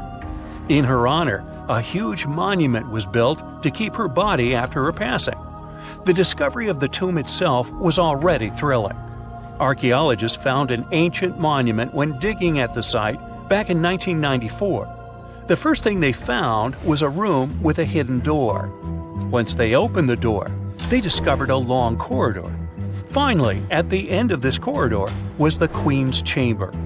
The team of archaeologists was beyond excited to unearth this chamber with the mummy of the Queen herself still inside it. They found her to be accompanied by her pearls, jade shells, and expensive rocks. But as the team explored the remains, they saw something rather strange. The room was filled with a red-colored powder.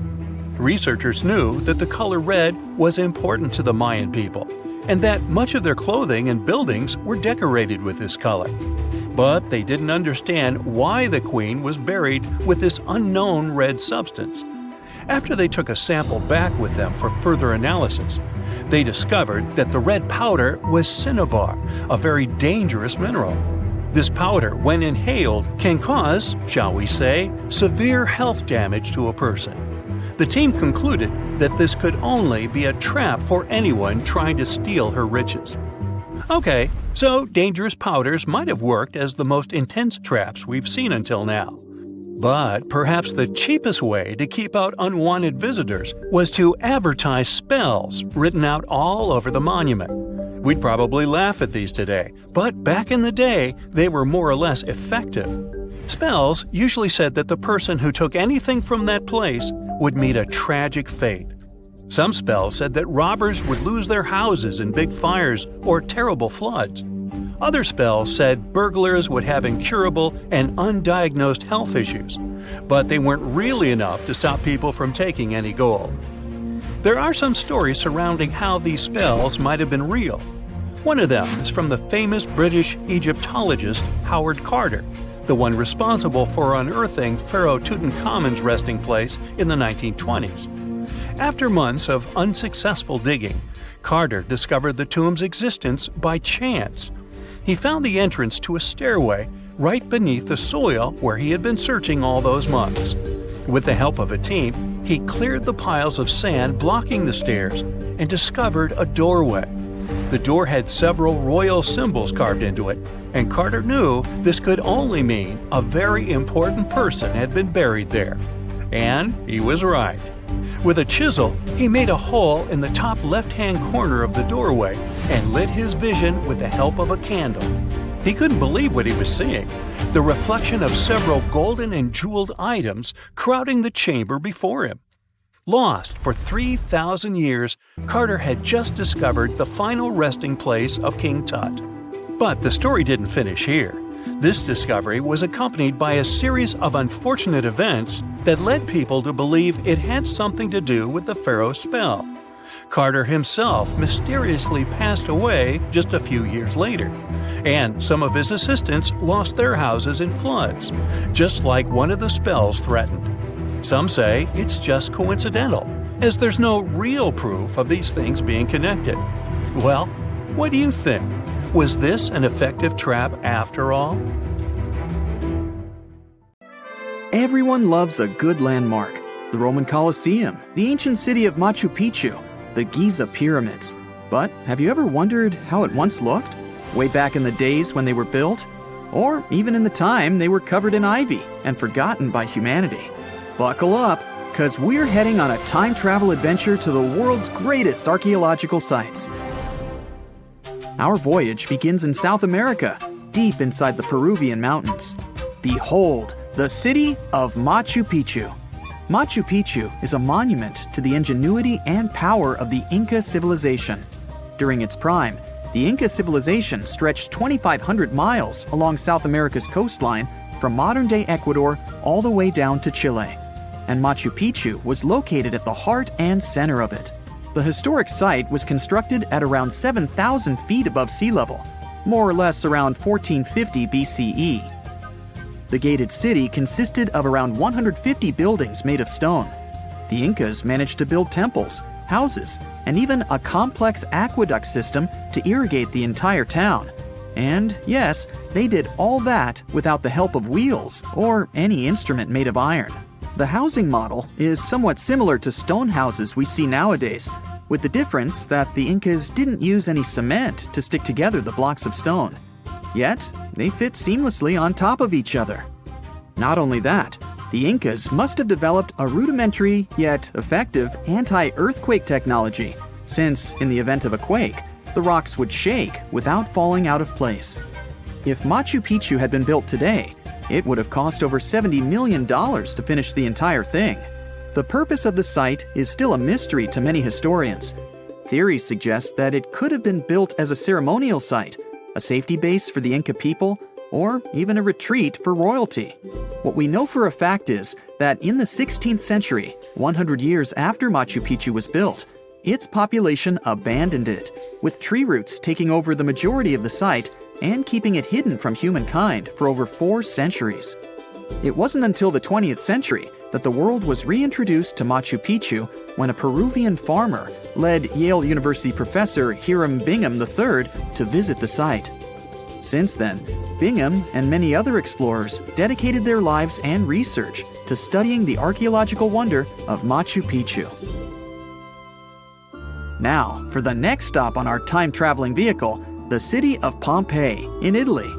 Pompeii has crowded our collective imagination for many years. The eruption of the Mount Vesuvius volcano in 79 AD and the destruction of an entire city is hopefully not something that will happen again. But I bet you're wondering, what did Pompeii look like on its last day? It took 18 hours for Pompeii's streets, markets, houses, and forums to be buried under millions of tons of volcanic ash. Thanks to some clever scientists, we discovered that the lava and ashes that covered Pompeii on its very last day actually helped to freeze the city in time. Different from ice, the cloud of ashes did not preserve the city intact, but as the items disintegrated over 2,000 years, they left voids under the earth. Archaeologists found that if they filled these voids with plaster, the shape of the buried city would soon reveal itself. And that's exactly what happened. Of course, it was nothing like the bustling city of 12,000 people that had existed for many years before the fateful eruption. Pompeii was a vibrant and rich municipality. The site's ruins revealed that many areas of Pompeii boasted impressive houses, some with balconies, which was a sign of great wealth at the time. And, believe it or not, even some artwork survived the eruption. Archaeologists found well-preserved frescoes and murals of mythological creatures, all indicating that members of the high society lived there. Ruins show the city even had thermal baths and showers made with luxurious materials. Oh, and apparently, the people of Pompeii had amazing teeth. Yes, archaeologists could see even that tiny level of detail from the plaster molds they recovered from underground. Still in the Italian territory, we find one of the world's biggest tourist attractions, the Roman Colosseum. It was built as an amphitheater during the reign of Emperor Vespasian, around 70 AD. It wasn't until 80 AD that Vespasian's son, Emperor Titus, inaugurated the Colosseum. The monument was something to behold, with 157-foot-tall walls, over 80 entrances, and the capacity to host 87,000 people. All social classes and groups were welcome at the Colosseum, and this partly explains why it flourished for so many centuries. During the decline of the Roman Empire, around the 6th century AD, the Colosseum started being neglected and abandoned. The monument was looted, and some of its columns and stones were used to build infrastructure elsewhere. Only 1/3 of the original Colosseum still remains, and if it's big now, imagine what it once was. Greece was home to one of the world's largest empires. At the height of this empire, literally and historically speaking, more or less 2,400 years ago, the Greeks built a citadel known as the Acropolis. The Acropolis, which is composed of historical buildings, is considered to be one of the biggest landmarks of Western civilization to date. Tourists that visit the capital city of Athens today may be faced with yellowish and broken pillars of the Parthenon standing way up high in one of the city's hills. But way back when it was built, between 447 and 432 BCE, the imposing and majestic Parthenon was purely white, as the entire monument was built with gleaming white marble. The statues inside were made of gold. The Parthenon is a 23,000 square foot temple held up by 69 marble columns. The largest blocks of marble are massive, weighing around 10 tons each. And the most surprising fact is that the marble didn't come from Athens, but from a nearby site that stood 10 miles from the Acropolis, known as Mount Pentelicon. Historians intrigued by where the primary material for building the Acropolis came from found tiny and big blocks of marble all scattered around the floor of Mount Pentelicon. There was also a paved road that the Greeks had built to carry the rocks around. But perhaps the most impacting monument of all times is located at the heart of the Middle East, outside the Egyptian city of Cairo. The pyramids are considered one of the 7 wonders of the ancient world. The Giza Pyramid Complex was built as a tomb for the pharaoh Khufu around 4,500 years ago. Between 20 to 30,000 people took part in the construction process. It's composed of 3 pyramids. The massive monument is made out of approximately 8,000 tons of granite and over 550,000 tons of mortar, which gives it the appearance it has today. Would you believe me if I told you that the pyramids didn't always look like this? Far from it. They were shiny white with a golden triangular tip at the top. This is because the Egyptians used over 6 million tons of limestone to cover the entire rocky, step-like structure, all so that they could gleam white under the unforgiving sunlight of Egyptian skies. The Pyramid of Khufu remained the tallest structure on Earth made by humans for over 3,800 years. It was the only 8-sided pyramid in Egypt and was believed to align with Orion's belt. It's considered to be the most aligned construction facing north. In 1979, it was inscribed on the UNESCO World Heritage List. Let's head on down to the Indian city of Agra to quickly visit the Taj Mahal. You may know it as the Taj, but it can also be called by its more endearing name, a teardrop in the cheek of time. The Taj took over 22 years to build and was commissioned in 1632 by Mughal Emperor Shah Jahan as a declaration of love for his third and favorite wife, Mumtaz Mahal. It was made with ivory white marble, and amazingly, due to tight conservation, it still remains very similar to what it was when it was built. I think all this talk of landmarks got me thirsty for some traveling. What about you? Tell us in the comments below if you've ever visited some of these sites, or which interesting landmarks you'd add to this video. The majority of us have believed for a really long time that Stonehenge, one of the most iconic monuments in the world, was an ancient calendar because of its alignment with the summer and winter solstices. But no one could figure out how it really worked. Now, a team of researchers have come out with another study. It turns out that Stonehenge could have functioned like the solar calendar. It's a similar principle to the solar calendar ancient Egyptians used to have, the one based on a year composed of 365.25 days. Each of the stones from this big mysterious sarsen circle represented one day within a month. Sarsens are what we call these large boulders. It's actually a perpetual calendar, where people could track every winter solstice sunset. That way, those who lived near Stonehenge, which is today Wiltshire, UK, could keep track of the days and months of the year. We all now understand this mysterious calendar system because of this interesting discovery in 2020. The team has identified the source of 50 of the 52 sarsens that make up the iconic stone circle we all know about. They analyzed the chemical composition of these sarsens and traced their origins to the West Woods in Wiltshire, which is about 15 miles away from the monument. Not only did these 50 sarsens come from the same source, but they were also placed in their current position at approximately the same time.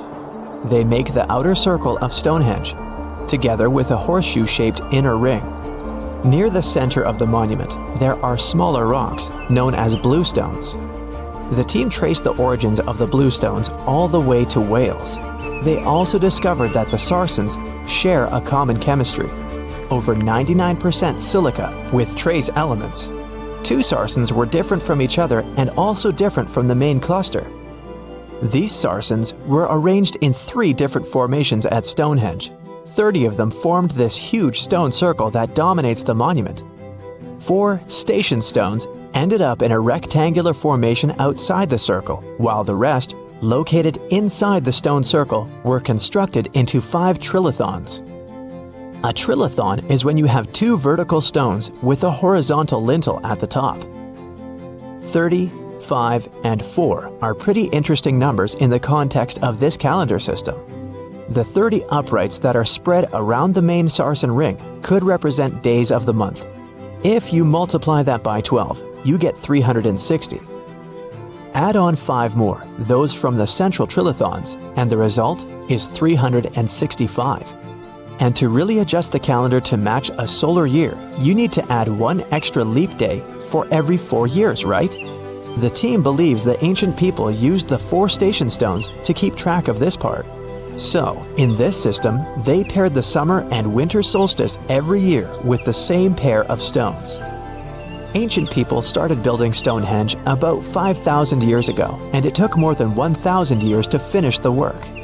But the Stonehenge you see today is not the complete, original version from the beginning. People have broken and taken away many of its old bluestones and sarsens.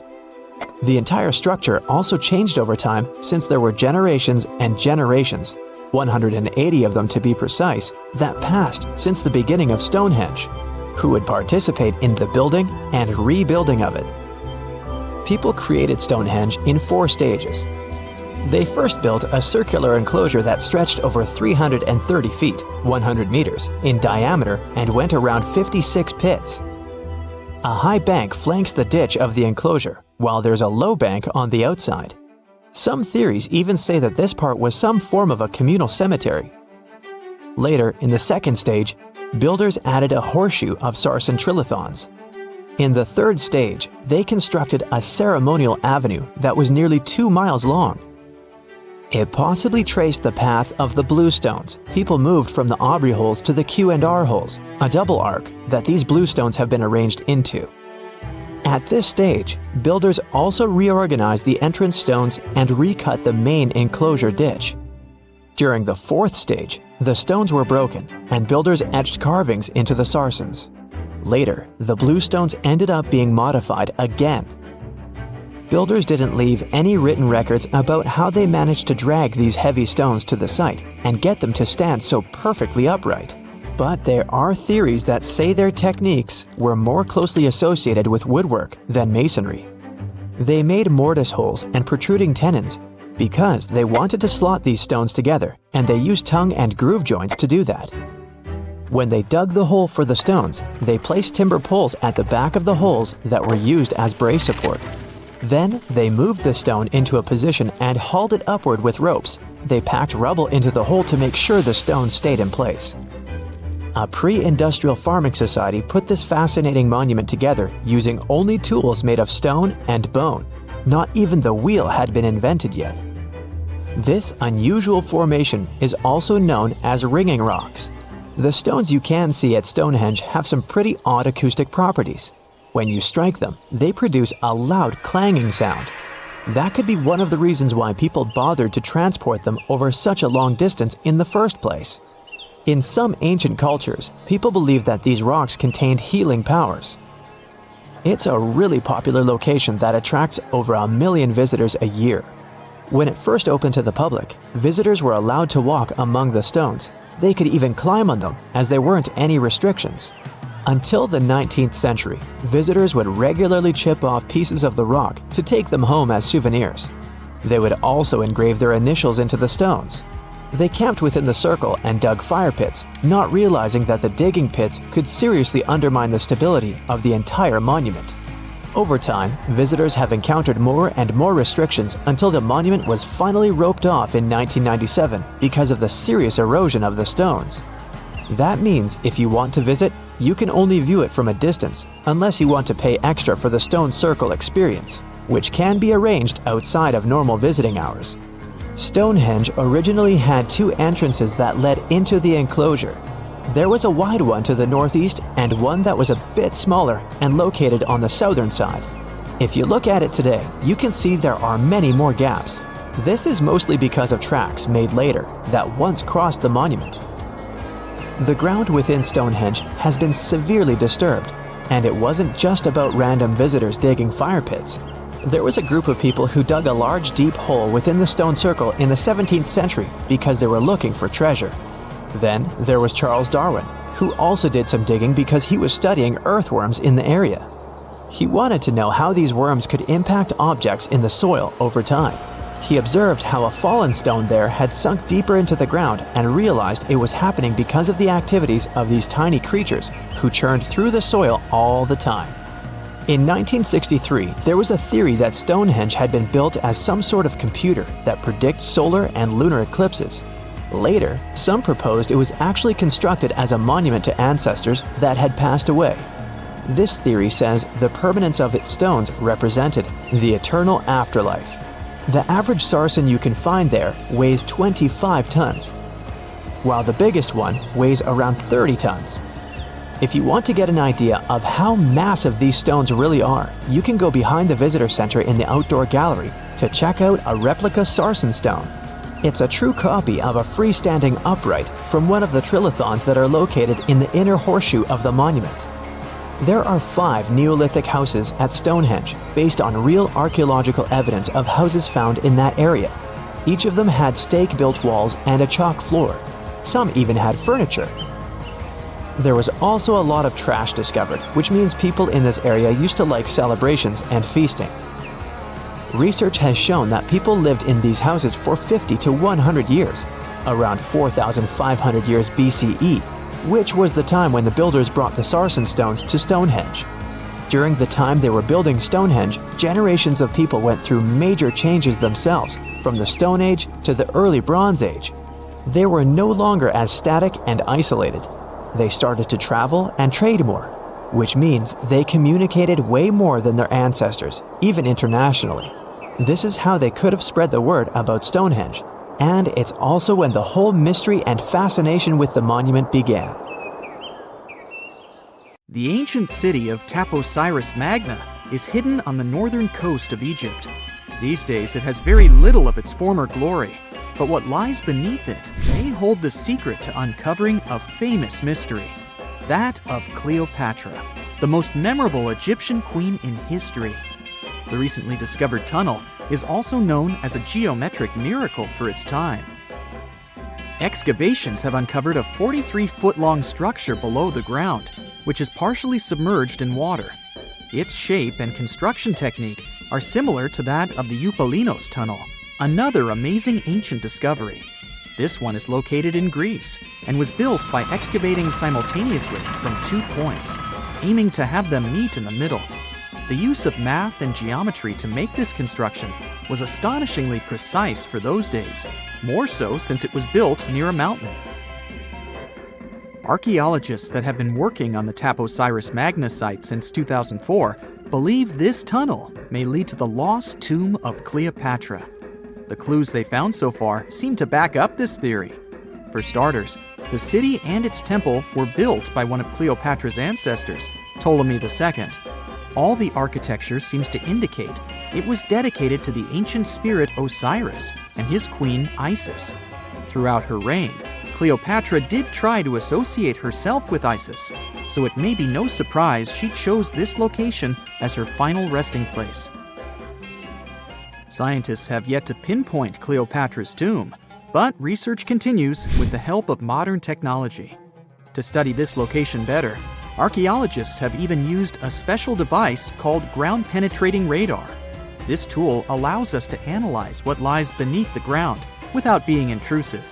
Since this tunnel is so old, research needs to be done very delicately.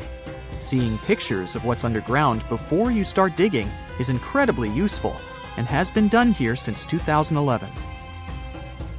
Finally discovering Cleopatra's tomb may help us piece together her story, especially what might have happened during the last portion of her life, which is still surrounded by mystery. We still don't know the exact cause of her passing. Some believe she may have let herself be bitten by a poisonous Egyptian cobra.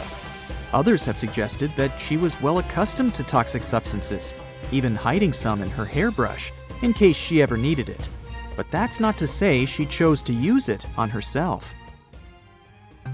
We do have a lot of other interesting information on Cleopatra that's equally as impressive, like the fact that she had a stylist.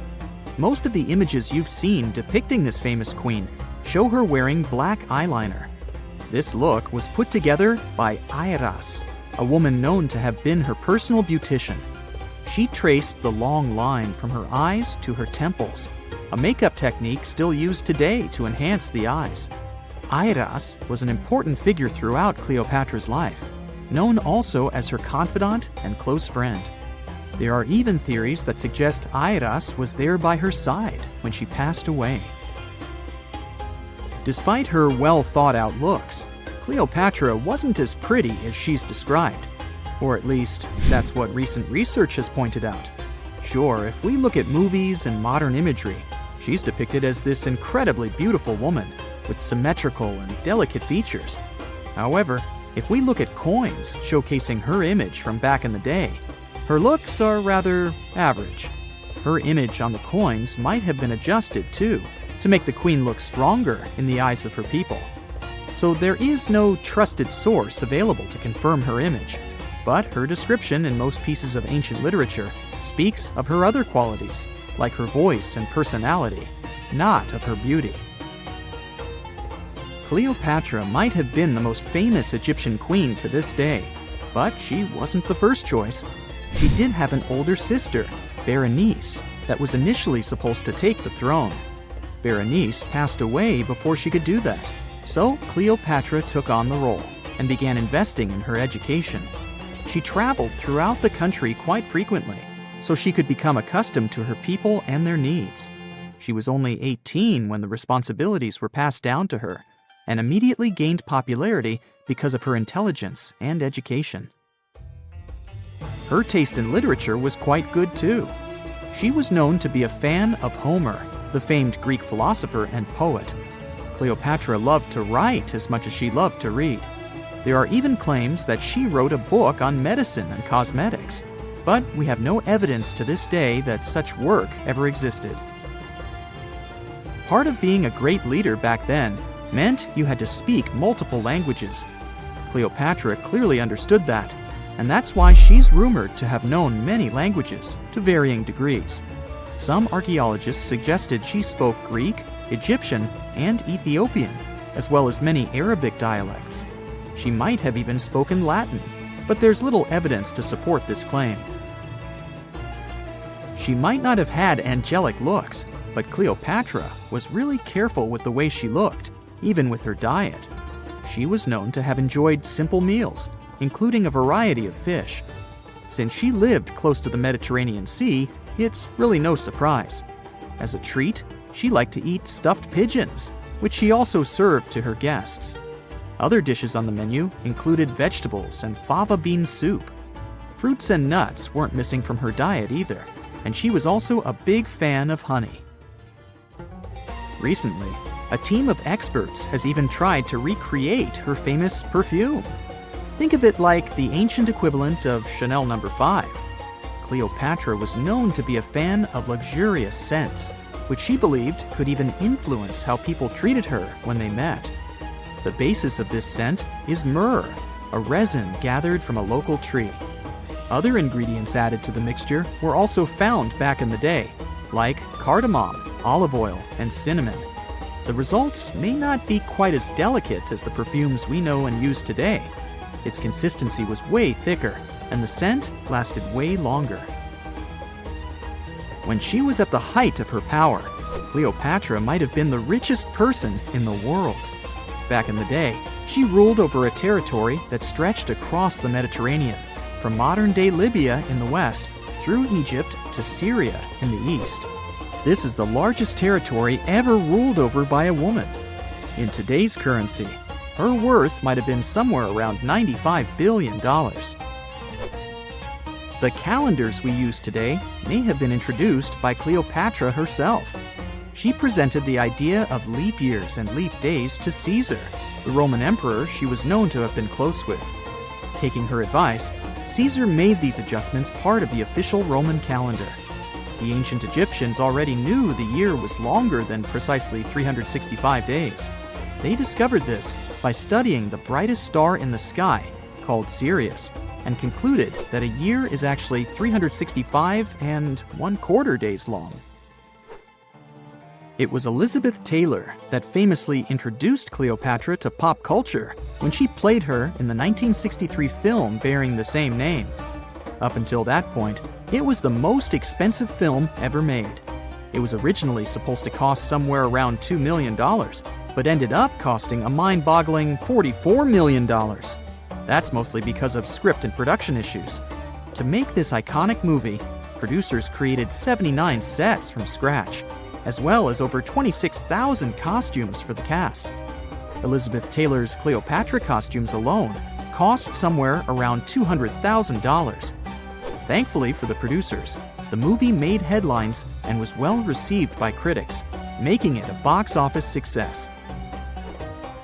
A lot of people associate Cleopatra with another famous Egyptian ruler, King Tutankhamun, nicknamed King Tut.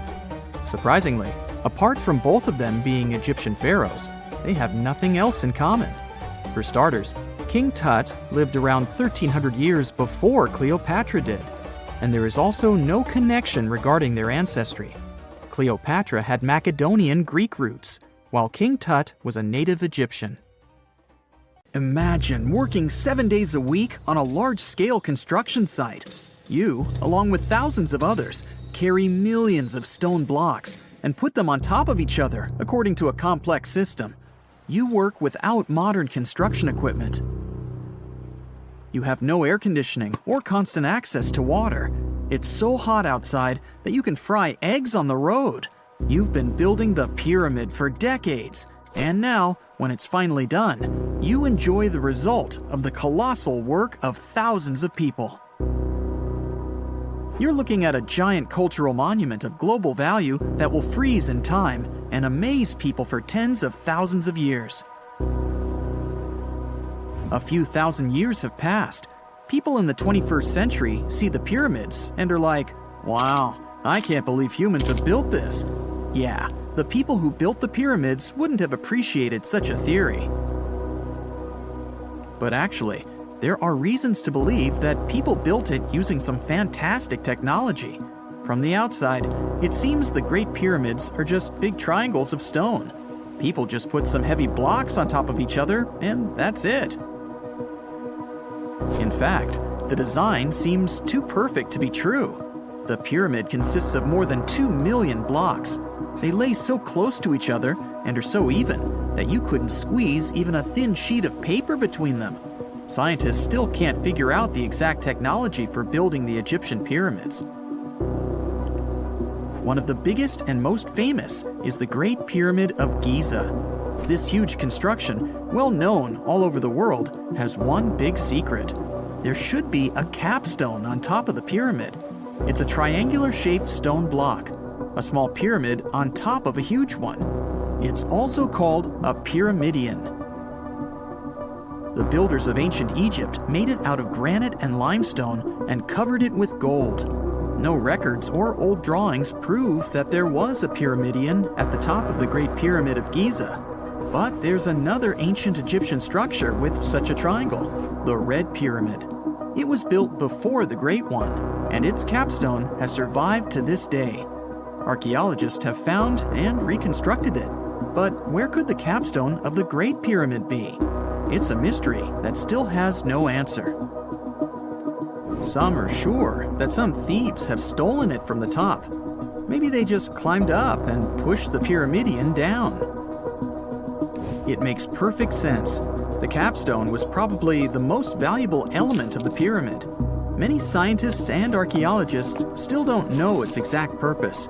Some believe that this peak covered with gold glorified the pharaohs. The capstone reflected moonlight at night and illuminated the entire space around it. During the day, the capstone reflected sunlight with its shiny surface. You could have noticed it from afar. The top of the pyramid was a kind of guiding star for lost travelers. All other stone blocks of the pyramid consist of limestone. People polished them to make them look shiny.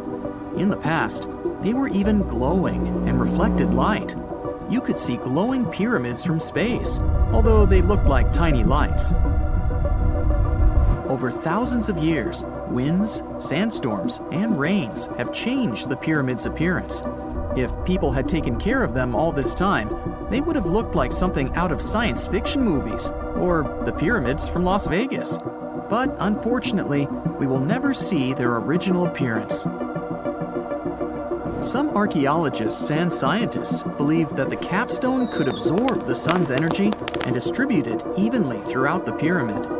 No one knows precisely why the Egyptians needed this technology. There's a theory the pyramids are ancient energy systems. The pharaohs applied this energy to use some unique technologies that were more advanced than all the achievements of the 21st century. And the triangular shape of the pyramids was ideal for boosting this electromagnetic energy. In theory, solar radiation, or electromagnetic forces, accumulated at the top of the pyramid, filled the inner rooms, and then went down the walls to the base. Any surface distortion could prevent the flow from spreading, so they had to create a perfectly smooth surface. That's why they installed the blocks so that nobody could squeeze a needle or razor blade between them. Many people believe in this theory because they built the pyramids from limestone. This material can hold energy inside itself. In the inner part, they created granite deposits to cause air ionization, that is, to create an electric charge. They also dug channels under the pyramid for water to transmit electricity. And at the top, they put a gold capstone, the best conductor of electricity. So, this is how you get a great power generator. Different cultures used similar technologies to create electricity all over the world. But these are all theories. If it had been working, humanity would have used these technologies today. There are mentions of the metal industry, chemistry, engineering, physics, mathematics, and astronomy in some ancient records. Most scientists don't believe in all these things. We know the detailed stages of the technology's development in different cultures. In the 21st century, scientists, historians, and anthropologists can track the evolution of all modern devices. If people had created some technological inventions in ancient times, the history of the world would have looked different. Perhaps all the achievements of antiquity could have been wiped off the face of the earth by global cataclysms, and it can happen to us. Just imagine how people would dig up a laptop in 5,000 years. Perhaps they wouldn't understand what kind of device it is. Another Egyptian wonder surrounded by mystery is the statue of the Sphinx. The Egyptians carved it out of a single massive piece of limestone about 4.5 thousand years ago. But scientists still don't know the exact date of its construction or who built it.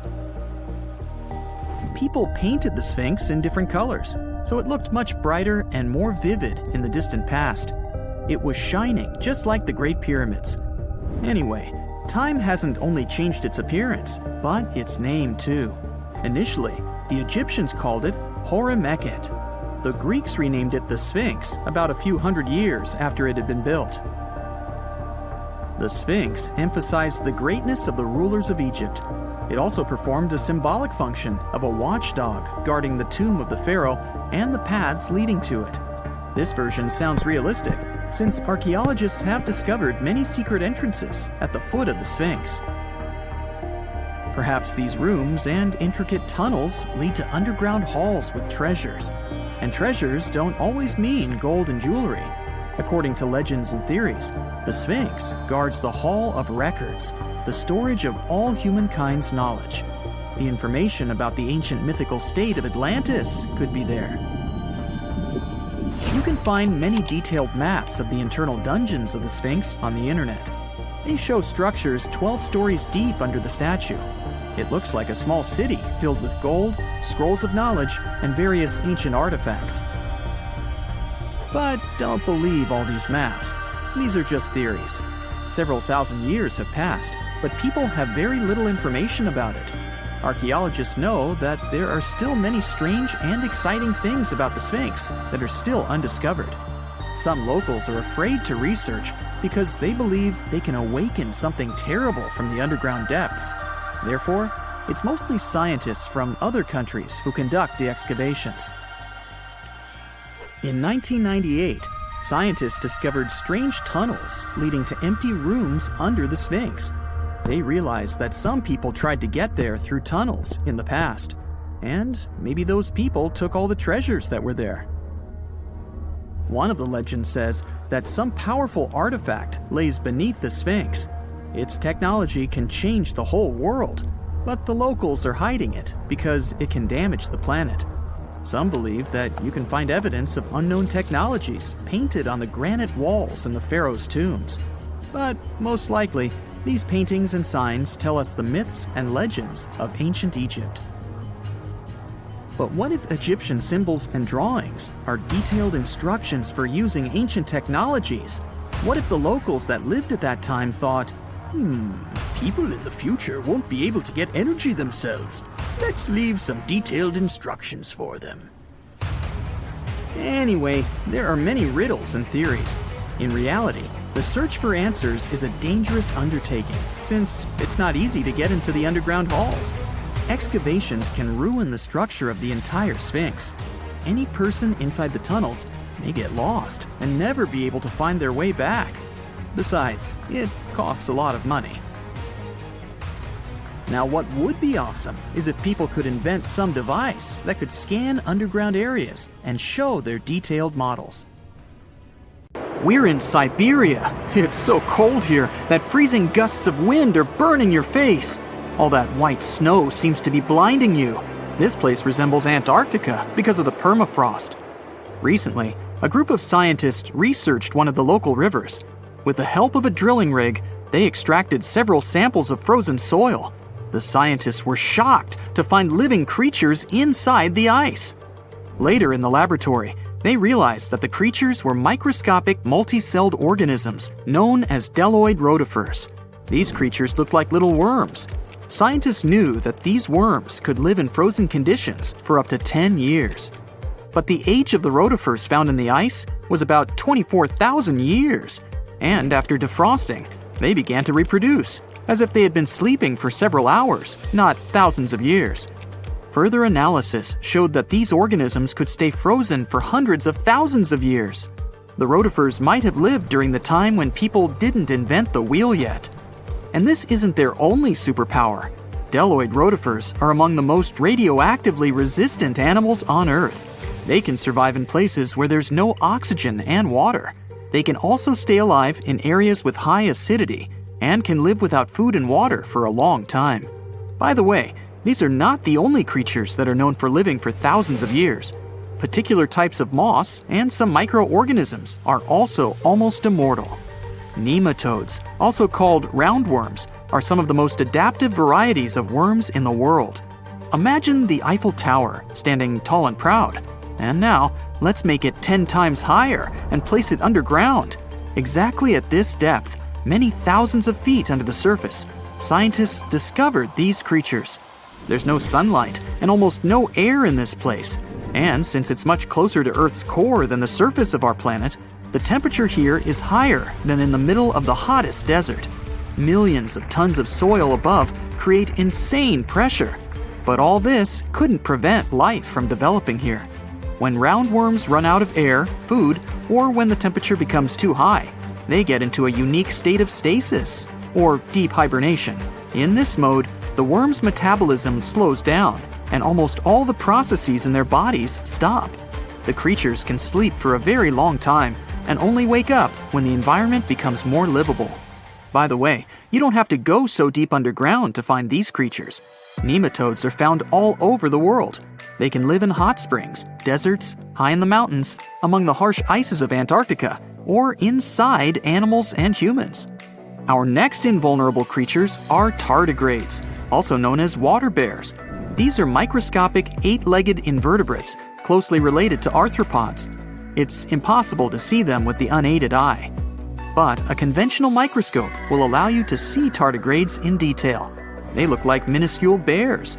They're called water bears because they need a thin layer of water around their bodies at all times. It's necessary to prevent dehydration. Tardigrades have been found in all kinds of environments, from ocean depths to sand dunes. They're incredibly robust thanks to their unique organism structure. Yeah, they look soft, but their body is covered with a tough cuticle. This coating resembles the exoskeletons of grasshoppers, mantises, and many other insects. Water bears shed their old layer of the cuticle when they need to grow. Each of their 8 legs has 4 to 6 claws, which helps them cling to any surface.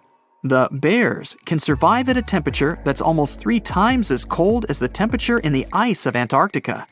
Heat doesn't harm them either. They have been proved to survive at the temperature that makes water boil. Also, water bears are not afraid of radiation and high pressure. In the depths of the ocean, pressure can destroy alloys of the strongest metals, but these creatures can withstand pressures 6 times greater. But the coolest thing is that they can live in the vacuum of space. Our planet has a magnetic field. This is a shield that protects us from solar radiation. Tardigrades don't need this protection. They can go into near-Earth orbit and come back unharmed, all thanks to a protein protecting their DNA from ionizing radiation. Like other immortal organisms, water bears can fall into a state of cryptobiosis. Tardigrades pull their head and legs inside their bodies and fall asleep. If the surrounding conditions suggest freezing, drying out, or experiencing a lack of oxygen, they will remain in this barrel form until the situation improves. So those are microscopic organisms and microbes that can only be seen through a microscope. But how about something bigger? Meet ironclad beetles. They live in the southwestern US and Mexico. These insects cannot survive high temperatures, live without oxygen, or in conditions of increased radiation.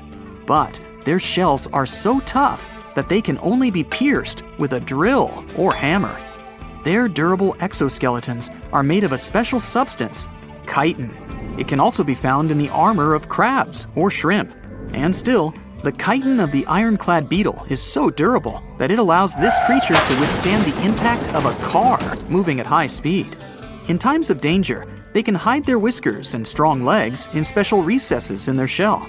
Other animals can't bite through the armor, so they spit the beetle out and leave to look for lunch somewhere else. As soon as the danger disappears, the bug stretches out its legs again and goes about its business. Also, the armor saves the beetles from dehydration, which is very useful in hot areas of Mexico and the southwestern US. Inside the exoskeleton, they can store moisture. In other words, these bugs can absorb water whenever they find it and transport this liquid inside themselves. The next creatures are incredibly fragile, but they know how to survive in places where almost no other animals can live. We're going to the southeast of Romania, near the Black Sea. Here, on a desolate wide plain, you can notice a pit. This is a mine leading deep underground. The air on the surface of our planet usually contains around 20% oxygen, but in the mine, it's only 10%. Inside the cave, the air also has an increased content of hydrogen sulfide and carbon dioxide. People can't breathe there without an oxygen tank. We can probably say that the water and air there are poisoned. Almost no animals would be able to survive here. Still, 48 species of living organisms have been found in this cave. 33 of them are newly discovered species. And they aren't the only microbes or bacteria that can't be seen without a microscope. Something bigger lives here. Strange white snails crawl over the walls of the mines. Transparent shrimp and a bunch of unknown kind of leeches swim in the water. White centipedes with huge whiskers and creepy white spiders run on the ground. And they all have been growing here for almost 5 million years. You might notice a water scorpion and another unidentified species of this animal. It doesn't look like its relatives living in hot sands or tropical forests. No living creature here looks ordinary at all. All animals are either white or transparent.